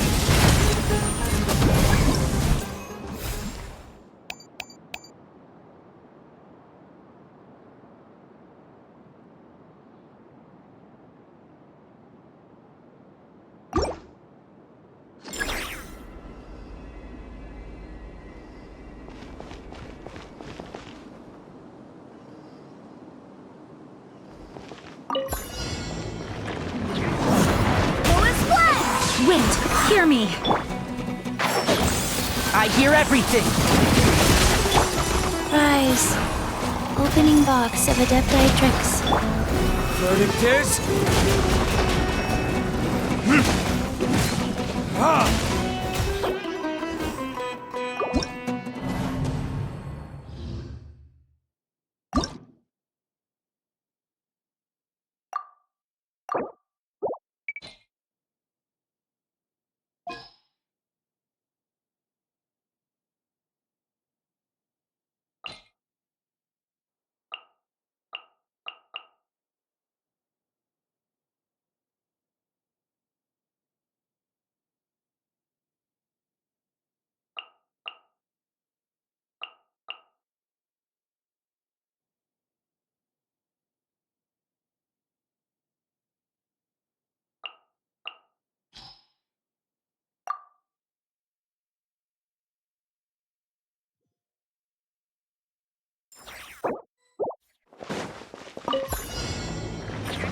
Shine down!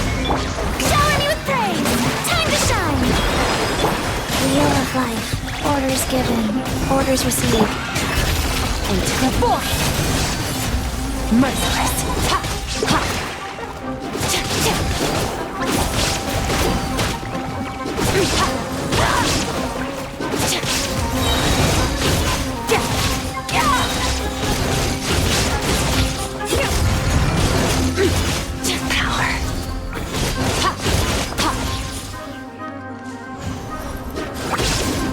There is no escape! Yoo-hoo!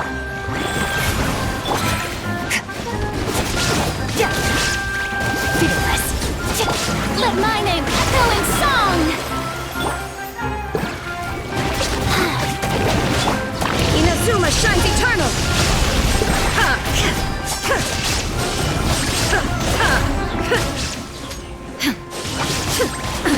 Absurd! Illusion shattered! Let the world come alive! Opening box of Adepti-Trix. Merciless.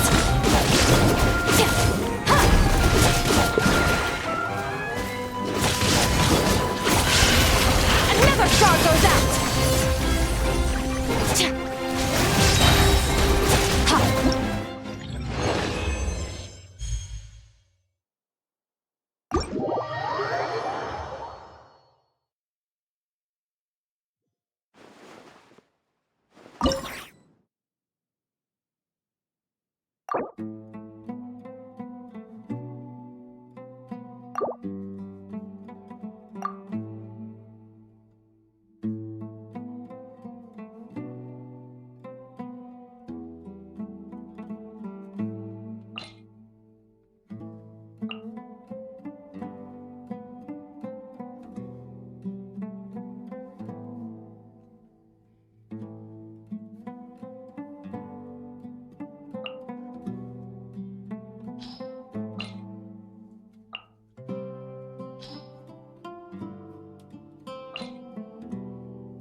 I'll uproot you!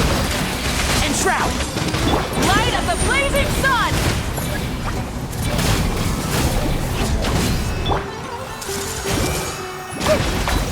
The Temple of Wisdom!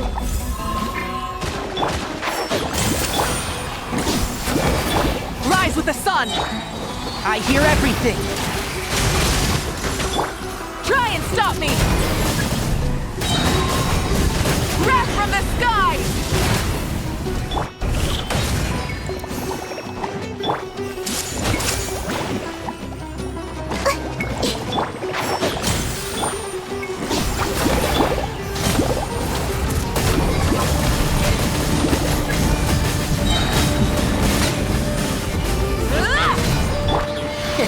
nip that in the...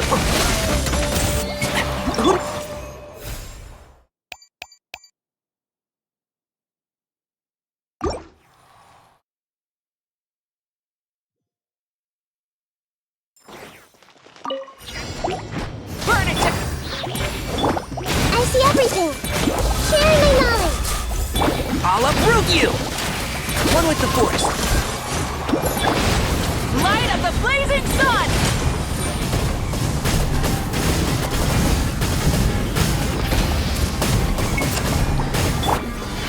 Let's nip that in the bud. And shroud! Take. Make yourselves at home.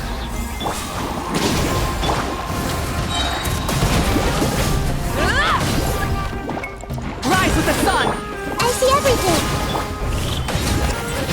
One with the force. I'll uproot you! Pyroclastic surge! Sharing my knowledge. Grow, grow, grow. Light it up! I hear everything.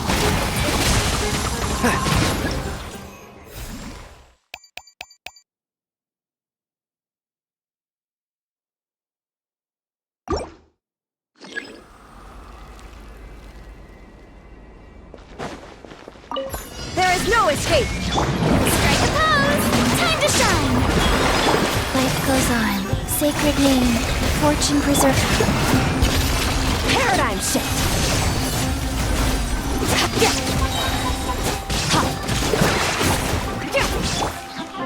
Illusion shattered!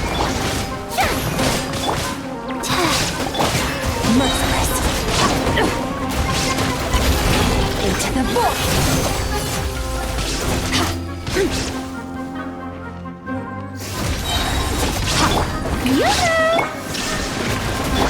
Rise.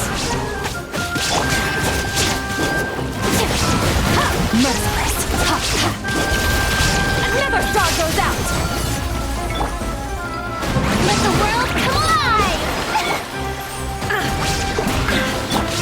Opening box of Adepti-Trix. Merciless! Torn to oblivion!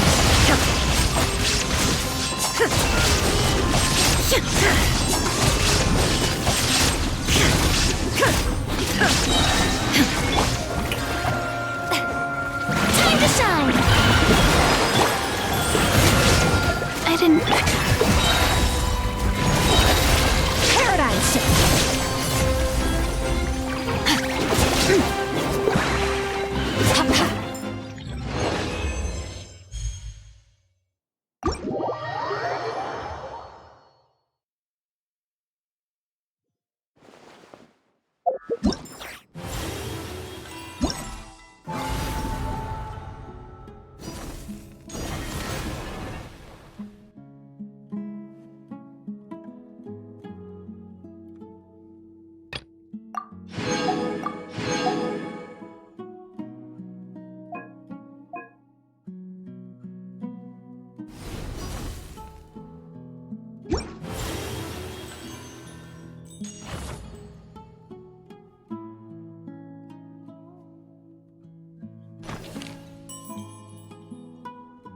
Something on your mind again?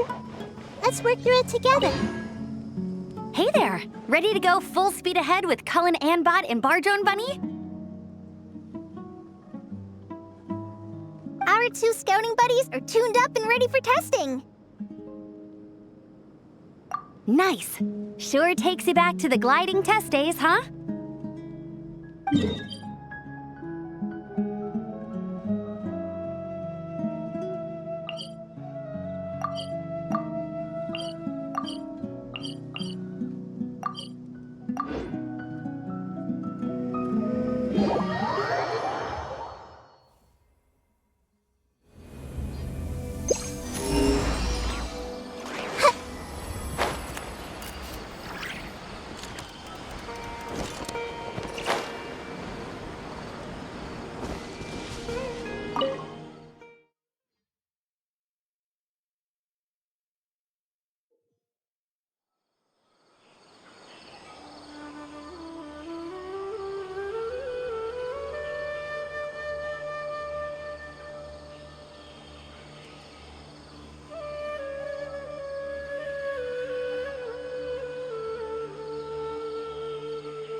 You